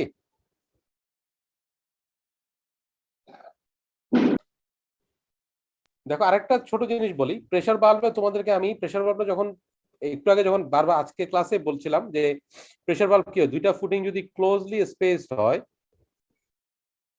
দুইটা ফুটিং যদি ক্লোজলি স্পেসড, তাহলে কি হচ্ছে, প্রেসার ভালভটা ওভারল্যাপ করছে, ওভারল্যাপ করছে। সো ওভারল্যাপ জোনটা খুব হেভিলি স্ট্রেস থাকে, এই জোনটার জন্য আমাদেরকে, সো যাতে খুব হেভিলি স্ট্রেস না হয়, যার কারণে আমাদেরকে একটা সার্টেন ডিসটেন্স অ্যাপার্ট রাখতে হয়। এবং এটার জন্য একটা জেনারেল গাইডলাইন বিএনবিসি তে দেওয়া আছে। সো বিএনবিসির গাইডলাইন ইজ এনাফ, বিকজ বিএনবিসির গাইডলাইনটা বেসিক্যালি বিভিন্ন রিসার্চ পেপার থেকে নিয়েছে। সো যেহেতু এগুলো সায়েন্টিফিক ফাইন্ডিংস, সো এবং এই ফাইন্ডিংস গুলো on the conservative side, so that তুমি বিএনবিসি যে গাইডলাইন, সেই রিকমেন্ডেড গাইডলাইনটা তুমি যদি ফলো করো, then you are on the safe side. ঠিক আছে? দেখো প্লেট লোড প্রেসার ভালভ, যেটা প্রেসার ভালভ দিয়ে তোমরা কিন্তু আরেকটা জিনিসকে ইন্টারপ্রেট করতে পারো। এই যে প্রেসার ভালভের যে জিনিসটা তোমাদেরকে আমি পড়িয়েছি, তো হচ্ছে প্লেট লোড টেস্ট। তোমরা কি প্লেট লোড টেস্ট পড়েছো? ফাউন্ডেশনে প্লেট লোড টেস্ট পড়েছো? জি স্যার, পড়ছি। হ্যাঁ, তো প্লেট লোড টেস্টের মূল লিমিটেশনটা কি একটু বলতে পারবা? একটা ছোট প্লেট দিয়ে লোড সেটেলমেন্ট কার্ভ বের করে, তাই না? এরকমই তো প্লেট লোড টেস্ট, জি স্যার। এরকমই তো, লোড থাকে এখানে, সেটেলমেন্ট থাকে, এরকম একটা লোড সেটেলমেন্ট কার্ভ বের করে। ঠিক আছে? এটা তো plate load test. Plate load টেস্টের মেজর লিমিটেশন কি বলতে পারবা?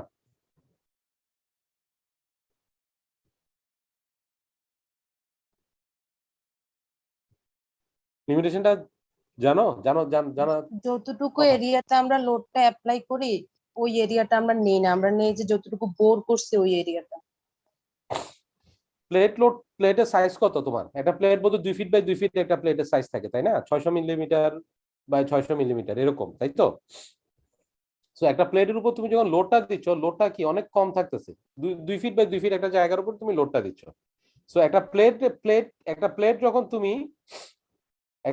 যখন তুমি টেস্ট করবা প্লেট লোডের উপর, তার প্রেসার ভালভটা হবে এরকম ছোট এরিয়া, যেহেতু তার লোডিংটা কম।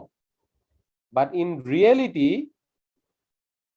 তুমি যখন একটা ফাউন্ডেশন প্লেস করবা, একটা রিয়েল ফাউন্ডেশন তুমি যখন প্লেস করবা, তার প্রেসার ভালভটা হচ্ছে অন্যরকম। সো একটা প্লেট লোড টেস্ট যখন করো, তার প্রেসার ভালভটা কম থাকে, তার ইনফ্লুয়েন্স ডেপথ, সে যে ক্যাপাসিটিটা তোমাকে শো করছে লোড সেটেলমেন্ট কার্ভ থেকে, সেই ইনফ্লুয়েন্স ডেপথটা কিন্তু অনেক নিচ্ছে, তার অনেক ছোট নিচ্ছে, কারণ তার লোড ক্যাপাসিটি কম। সো তার ইনফ্লুয়েন্স ডেপথটা এখানে অনেক কম, তার এই যে প্রেসার ভালভের ইন্টেন্স জোনটা কম, সে ওই জোনের মধ্যেই কিরকম রেসপন্স দিচ্ছে সেটা শো করছে। বাট তুমি এই জায়গাটাতেই যদি তুমি একটা ফাউন্ডেশন বসাও, ফাউন্ডেশনের প্রেসার ভালভটা থাকবে অনেক বড়, কারণ ফাউন্ডেশনের সাইজটা বড় এবং রিয়েল কেসের লোডটা যখন পড়ছে। So that is the main limitation of the plate load test. বুঝতে পারছো? যাই হোক, এটা আমার পার্ট না, আমি সয়েল মেকানিক্স 2 পড়াই নাই, বাট যেহেতু তোমাদেরকে প্রেসার ভালভ পড়ালাম, so I just try to make a bridge between soil mechanics and applied soil mechanics. ঠিক আছে? কোনো কোশ্চেন আছে তোমাদের?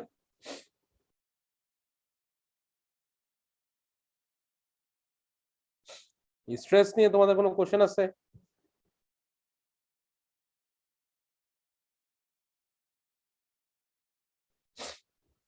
স্যার হ্যালো, ছিল স্যার। হ্যাঁ বলো, শিওর।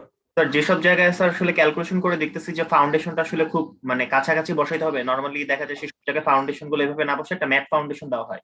তো স্যার ম্যাট ফাউন্ডেশনের জন্য তো আসলে বি এর ভ্যালুটা অনেক বড়, তো স্যার এত ডেপথ পর্যন্ত স্যার হার্ড লেয়ারটা হলে তখন কিভাবে পায়? আচ্ছা আচ্ছা, তুমি ম্যাট ফাউন্ডেশনের স্ট্রেস ভালভের কথা বলতেছো। ম্যাট ফাউন্ডেশনের কনসেপ্টটা, ম্যাট ফাউন্ডেশন যখন আমরা ডিজাইন করি, হ্যালো, হ্যাঁ শুনতে পাচ্ছ? জি স্যার। হ্যাঁ, ম্যাট ফাউন্ডেশনটা যখন আমরা ডিজাইন করি, ম্যাট ফাউন্ডেশনের বেসিক্যালি তুমি যে পয়েন্ট অফ ভিউতে বলছো that is true, but mat ফাউন্ডেশনের ক্ষেত্রে আমরা যখন ডিজাইন করি, আমরা ডিজাইন কনসেপ্টেই যদি আমি ম্যাটের একটা সেকশন আঁকি,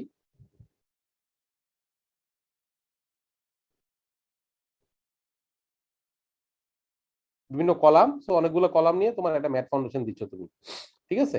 তো ম্যাট ফাউন্ডেশনের জন্য আমরা যখন ডিজাইন করি, আমরা বেসিক্যালি তখন আসলে একটু সয়েলের যে সাবগ্রেডটা সেটা আমরা কনসিডারে নিয়ে নেই। সো আমরা ধরে নেই যে সয়েল এবং সয়েলেরকে আমরা স্প্রিং, এখানে আমরা কাইন্ড অফ তার ডিজাইনে যেটা আমরা স্প্রিং চিন্তা করি, ঠিক আছে? সো এখানে যে সয়েল এবং গ্রেডের যে ইন্টারঅ্যাকশনটা, এই স্প্রিং ইসে রিজিড না ধরে এটাকে তোমার ফ্লেক্সিবল চিন্তা করা হয়। ফ্লেক্সিবল মিন্স হচ্ছে তোমার সয়েল এবং ফাউন্ডেশনের যে ইন্টারঅ্যাকশনটা, তাদের যে স্প্রিং ইন্টারঅ্যাকশনটা আসলে বেসিক্যালি স্প্রিং এর মাধ্যমে আমরা রিপ্রেজেন্ট করি। সো এই ইন্টারঅ্যাকশনটা কনসিডার করা হয় এবং স্ট্রিপ ওয়াইজ কনসিডার করা হয়। সো তোমার ইন বিল্ড যে তোমার যে সফট সয়েলটা থাকে, এই সফট সয়েলের এফেক্টটা আমরা ডিজাইনে ইমপ্লিসিটলি সেটাকে কনসিডার করে ফেলি তখন, দো তার প্রেসার ভালভটা অনেক লার্জ, যার কারণে ম্যাট ফাউন্ডেশন যখন করা হয় দেখবে যে ম্যাট ফাউন্ডেশন সেকশনটা অনেক বড় হয়, ইটসেলফ তার সেকশনটা অনেক বড় হয়, সো দ্যাট তার যে সুপার ইম্পোজ লোডের কারণে সে যাতে ক্যারি করতে পারে, ঠিক আছে? এবং আরেকটা জিনিস ইনডাইরেক্টলি কাজ করে, যেহেতু এটা একটা হেভি একটা ওয়েট কাজ করে, even though the soil is soft, so it kinds of floating হিসাবে কাজ করে, কাইন্ড অফ ফ্লোট একটা অ্যাকশন কাজ করে, সো দ্যাট তার রেজিস্ট্যান্সটা থাকে, অপর দিক থেকে তার রেজিস্ট্যান্সটা মোটামুটি একটা সার্টেন অ্যামাউন্টে থাকে। সো এই কনসেপ্টে আসলে ম্যাট ফাউন্ডেশনটা ডিজাইন করা হয়, বাট এই কারণেই কিন্তু ম্যাট ফাউন্ডেশনের ডিজাইন কিন্তু খুব এক্সপেন্সিভ। তোমরা যদি ম্যাট ফাউন্ডেশন ডিজাইন দেখো, যে ম্যাট ফাউন্ডেশনের থিকনেস অনেক বেশি থাকে, রেইনফোর্সমেন্ট অনেক বেশি থাকে, সো ম্যাট ফাউন্ডেশনের ডিজাইনটা কিন্তু অনেক এক্সপেন্সিভ। বুঝছো? জি স্যার, বুঝতে পারছি। স্যার আপনি যেটা বললেন স্যার, সয়েল উঠে গেলে এখানে স্যান্ড দিয়ে আমরা কম্প্যাকশন করার পরে স্যার মানে যেখানে ব্যারিং ক্যাপাসিটি খুবই কম, তো স্যার আরেকটা জিনিস দেখলাম স্যার, এটা হচ্ছে 9টা এরকম যে পাইল বা যেগুলো আগে তৈরি করা হয় আর কি কলামের মতো, 10 ইঞ্চি বাই 10 ইঞ্চি সাইজ, এগুলো হচ্ছে আগে হচ্ছে দেখলাম মাটিতে ঢুকানোর পরে আবার ওটার উপর হচ্ছে পাইল মানে ইয়া করা হইতেছে, ফুটিং করা হইতেছে স্যার, এটার কারণটা একটু এগুলোর কি বলে? তার মানে এটা স্যার ফুটিং এর নিচে আর কি দেওয়ার জন্য বললো আর কি, চারতলা একটা এগুলো বিল্ডিং এর জন্য আর কি, মানে রিয়েল। এগুলোরে কি বলে, এগুলোরে কি বলে? স্যার এটার নামটা ভুলে গেছি স্যার। নামটা ভুলে গেছো? আচ্ছা, এগুলোকে বলে প্রিকাস্ট পাইল। জি স্যার তোমরা প্রিকাস্ট। পাইল পড়ছো না? পাইল পড়ছো না? জি স্যার। হ্যাঁ, পাইল পড়ছো। হচ্ছে যে তোমাদের পাইলের ক্যাপাসিটি, এক্সিয়াল ক্যাপাসিটি বের করা শিখেছো তোমরা। সো পাইল হচ্ছে normally in terms of erection দুই ধরনের, একটা হচ্ছে কাস্ট ইন সিটু বা board pile. Cast in situ অথবা বোর্ড পাইল বলি, এটা ড্রিল করে করে কেসিং দিয়ে করা হয়। আর একটা হচ্ছে প্রিকাস্ট। সো তুমি যেই কথাটা বলতেছো যে আগে বানায় ঢুকাই, এটা হচ্ছে প্রিকাস্ট, বুঝছো? এবং প্রিকাস্ট কিন্তু দুইটা ওয়েতে ঢুকানো হয়। একটা হচ্ছে তোমার ডাইনামিক, ওই যে হ্যামারিং করে উপর থেকে তুমি হ্যামারিং করে করে ঢুকানো হয়, যেটা ডাইনামিক ফর্মুলা তোমরা সয়েল মেকানিক্স এর বইতে দেখবে। এবং আরেকটা হচ্ছে হাইড্রোলিক। হাইড্রোলিক হচ্ছে প্রিকাস্টটাকে দাঁড়া করায় সফট সয়েল হলে এটাকে হাইড্রোলিক প্রেসারে তোমার কম্প্রেস করে দেওয়া হয়, ঠিক আছে, মানে ইনসার্ট করে দেওয়া হয়। সো এটাকে বলা হয় থাকে হাইড্রোলিক, মানে আমি কনস্ট্রাকশন প্রসিডিউর বলছি। এবং এইখানে তোমার উপরে যেটা হয় যে এটা it's a pile cap, this is not foundation, this works actually pile cap. Pile ক্যাপের কনসেপ্টটা কি? পাইল ক্যাপের কনসেপ্টটা হচ্ছে যে তোমার যে লোডটা আসবে উপর থেকে, লোডটা ক্যাপে পড়ে, দেন ক্যাপের যে পজিশন, ক্যাপের পজিশনে সয়েলটা উইক, সো দ্যাট ক্যাপ তোমার সুপার ইম্পোজ লোডটা নিয়ে দেন ক্যাপ তোমার লোডটাকে পাইলে ট্রান্সফার করে দেয়। So that is the load transfer mechanism. বুঝতে পারছো? বুঝছো? রোল 130। ওই ক্ষেত্রে স্যার ক্যাপটাকে আলাদাভাবে তৈরি করতে হয়? ক্যাপ ডিজাইন, ক্যাপ হচ্ছে ক্যাপ তো কাস্টিং করতে হয় ইন সিটু। ক্যাপ ডিজাইন কিন্তু তোমরা পড়েছো 3-2 এর জি স্যার করছি স্যার। লেভেল 3 টার্ম 2 এ আরসিসি তে ক্যাপ পড়েছো, তাই না? পাইল ক্যাপ ডিজাইন সাইফুল স্যারই তো পড়ায় বোধহয়। তোমাদের কি সাইফুল স্যার পড়িয়েছে? সাদি স্যার পড়াইছে। সাদি স্যার পড়াইছে। সো পাইল ক্যাপ তো পড়ানোর কথা, সাদি স্যার পড়ানোর কথা। পাইল ক্যাপ ডিজাইন পড়েছো না তোমরা? জি স্যার পড়াইছি। ওই যে ঠিক সেম আগের মতো, ওই যে 1 ওয়ে শিয়ার 2 ওয়ে শিয়ার এগুলা চেক করে আর কি, তারপরে ফ্লেক্সার চেক করে। হ্যাঁ, ইভেন তোমরা সয়েল মেকানিক্সে বাওয়েলস এর বইতেও কিন্তু এই ডিজাইন গুলো পাবা, পাইল ক্যাপ, পাইলের ডিজাইন, তারপরে তোমাদের ফাউন্ডেশনের ডিজাইন গুলো পাবা। আচ্ছা, তোমরা আমাকে জাস্ট সিম্পল একটা আনসার দিতে পারবা, যদি যেহেতু তোমরা সয়েল 2 পড়েছো। প্রিকাস্ট পাইল ধরো একটা, ধরো 300 বাই 300, তুমি যেটা বললা যে 10 ইঞ্চি বাই 10 ইঞ্চি, ধরো 250 বাই 250 আর কি, 250 বাই 250, এটা প্রিকাস্ট পাইলের ক্যাপাসিটি বেশি না একটা কাস্ট ইনস্টিটিউট পাইলের ক্যাপাসিটি বেশি?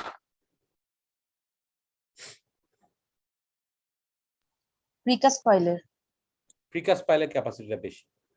হ্যাঁ, কারণ কাস্ট ইনস্টিটিউট আনসার্টেনিটি খুব বেশি থাকে। সো আনসার্টেনিটিকে অ্যাড্রেস করার জন্য কাস্ট ইনস্টিটিউট ক্ষেত্রে আমরা যখন ক্যাপাসিটিটা বের করি, আমরা কাস্ট ইনস্টিটিউট ক্ষেত্রে ক্যাপাসিটিটাকে আমরা রিডিউস করে নেই। ফর এক্সাম্পল তোমার এন্ড বিয়ারিংটাকে আমরা 1/3 ধরি প্রিকাস্টের, এবং স্কিন ফ্রিকশনটাকে প্রিকাস্টের 2/3 ধরা হয়।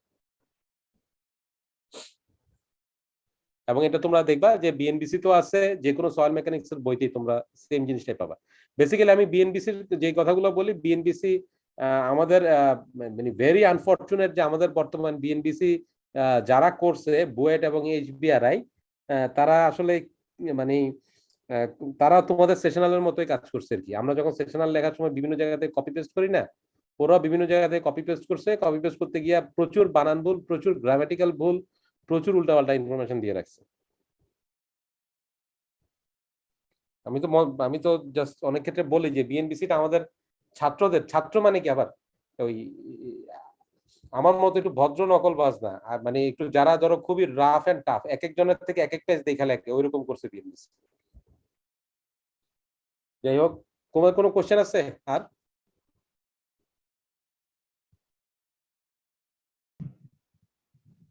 স্ট্রেস নিয়ে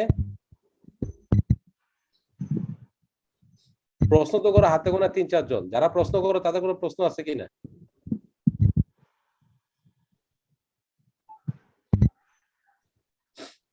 নাই তোমাদের কারো? রোল কে প্রশ্ন করে? আমার নরমালি আমি দেখলাম যে আমাকে প্রশ্ন করে 130, 81, তারপরে হচ্ছে সাফকাতের রোল কত 37 বোধহয়, তাই না? 36 36, রোল 69 কোশ্চেন করো। এই 2-4-5 জন আমাকে কোশ্চেন করো। 81 নাকি একজন জানি কোশ্চেন করো। তো তোমাদের কোনো কোশ্চেন আছে কিনা দেখো। আর যারা করো না বসে থাকো তাদেরও কোনো কোশ্চেন আছে কিনা দেখো। পারবা? সয়েল মেকানিক্স নিয়ে তোমাদের কি ভয় কাজ করতেছে না পারবা ফাইনাল পরীক্ষায়? স্যার ওই মানে পড়ি তো স্যার সবই, কিন্তু প্রিভিয়াস ইয়ার প্রশ্ন দেখলে তো মনে হয় স্যার কিছুই কমন না স্যার, এটা এখন কি করবো স্যার? প্রিভিয়াস ইয়ারের কোন প্রশ্নটা দেখে পারো না দেখে আমার একটা বলো, এখন তো বাসায় আছে। মানে স্যার বইয়ে আসলে যে জিনিস মনে হয় যে প্রিভিয়াস ইয়ারে আসলে বইয়ের জিনিসটা আর একটু মানে বেসিক থেকে দেওয়া হচ্ছে, বা একটু চিন্তা করে তারপর লিখতে হবে, এরকম মানে এরকম মনে হচ্ছে। হ্যাঁ, একটু চিন্তা করে দেখতে হয়, কারণ হচ্ছে যে পার্সোনালি আমি তোমাদেরকে আমি আগেই বলছি যে I am not that kind of person যে তোমাদেরকে আমি চাই যে তোমরা একটু চিন্তা করো। সো তোমরা কখনোই প্রিভিয়াস, আমি বোধহয় আমি দেশে আসছি কয় বছর হয়েছে? আমি দেশে আসছি লাস্ট 4-5 বছর হয়েছে বোধহয়, না 5 বছর হয়েছে। সো লাস্ট 5 ইয়ার্স এর মধ্যে বোধহয় আমি 4বার তোমাদের এই কোর্স করেছি তাদের। হ্যাঁ, সো তুমি যদি দেখো যে যত কোশ্চেন যত বড় তার আনসার তত 1 লাইন 2 লাইন, তার আনসার ছোট। জি স্যার, এটা খেয়াল করছে স্যার। আনসার ছোট। সো একটু ঠান্ডা মাথায় কোশ্চেনটা করবা। তোমাদেরকে যে আমি টার্ম পেপার দিছি এই টার্ম পেপার 3টাও কিন্তু খুব ছোট, জাস্ট একটু মাথা ঠান্ডা রেখে সলভ করলে তোমরা কিন্তু পারবা। মানে কিন্তু কোনো জটিল কোনো কিছু নাই, কনভেনশনাল প্রবলেমই দিয়েছি, বাট জিনিসটা তোমাদের একটু চিন্তা করতে হবে। এবং আমি বারবার তোমাদেরকে যেটা বললি যে সয়েল মেকানিক্স এর মেইন যে ব্যাপারটা হচ্ছে রিলেট করা।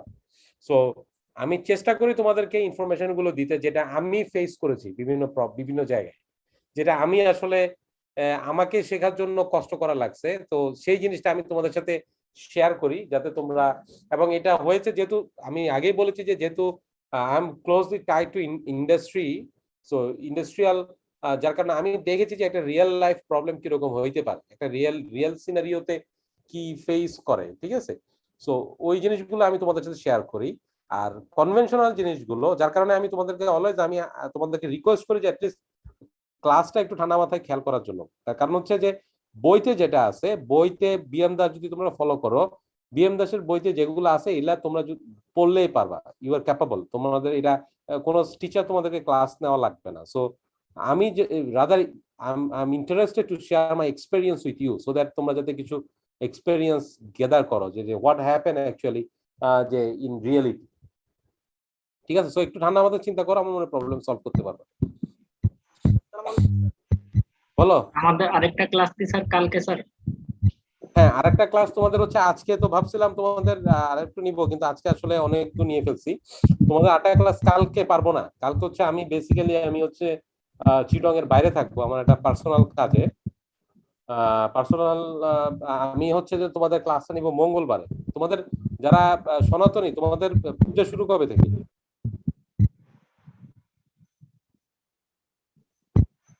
হ্যালো,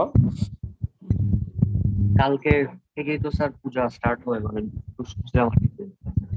পূজা কালকে থেকে। তোমাদের দশমী কবে? দশমী তো শুক্রবারে বোধহয়। যাই হোক, তোমরা যারা সনাতনী আছো তোমরা যদি পারো জয়েন করবা। জয়েন করলে তোমাদের একটু ইয়ে হবে, যেহেতু তোমাদের এটা বিগ প্রোগ্রাম, আমি তো ইয়ে করতে পারি না, বাট বাকি যারা আছো তারা তো জয়েন করতেই পারতেছো। সো আমি তোমাদের ক্লাসটা পরশুদিন সকালে নিব, আর্লি মর্নিং 9টায় নিব, ঠিক আছে? হ্যালো হ্যালো জি স্যার। হ্যাঁ, তোমাদের পরশুদিন মঙ্গলবার 9টায় ক্লাস হবে। 9টায় নিয়ে আমি মোটামুটি ওই দিন তোমাদের আশা করি ওই দিনই তোমাদের কন্টেন্টটা কভার করে ফেলতে পারবো, ঠিক আছে? আসসালামু আলাইকুম স্যার। হ্যাঁ হ্যাঁ, বলো। আর কিছু আছে তোমাদের কোনো কোশ্চেন, কোনো কিছু জানার? স্যার আমি স্যার 17 ব্যাচ স্যার। আমি স্যার আপনার গুগল ক্লাসরুমে অ্যাড নাই স্যার, যদি একটু অ্যাড করে দিতেন স্যার। তোমার রোল নাম্বার কত? স্যার 52 কেন তুমি গুগল ক্লাসে অ্যাড নাই কেন? স্যার আমি সম্ভবত স্যার ভুলে এনরোল করে ফেলাইছিলাম স্যার, মানে আমি গুগল ক্লাসরুমে পরে। তুমি মেইল করো। Okay sir. তুমি আমাকে আমার মেইল করো, দেন আমি অ্যাড করে নিব তোমাকে, ঠিক আছে? আসসালামু আলাইকুম। ঠিক আছে, তাহলে আজকে শেষ করছি। তোমাদের ক্লাস পরশুদিন হবে 9টায়।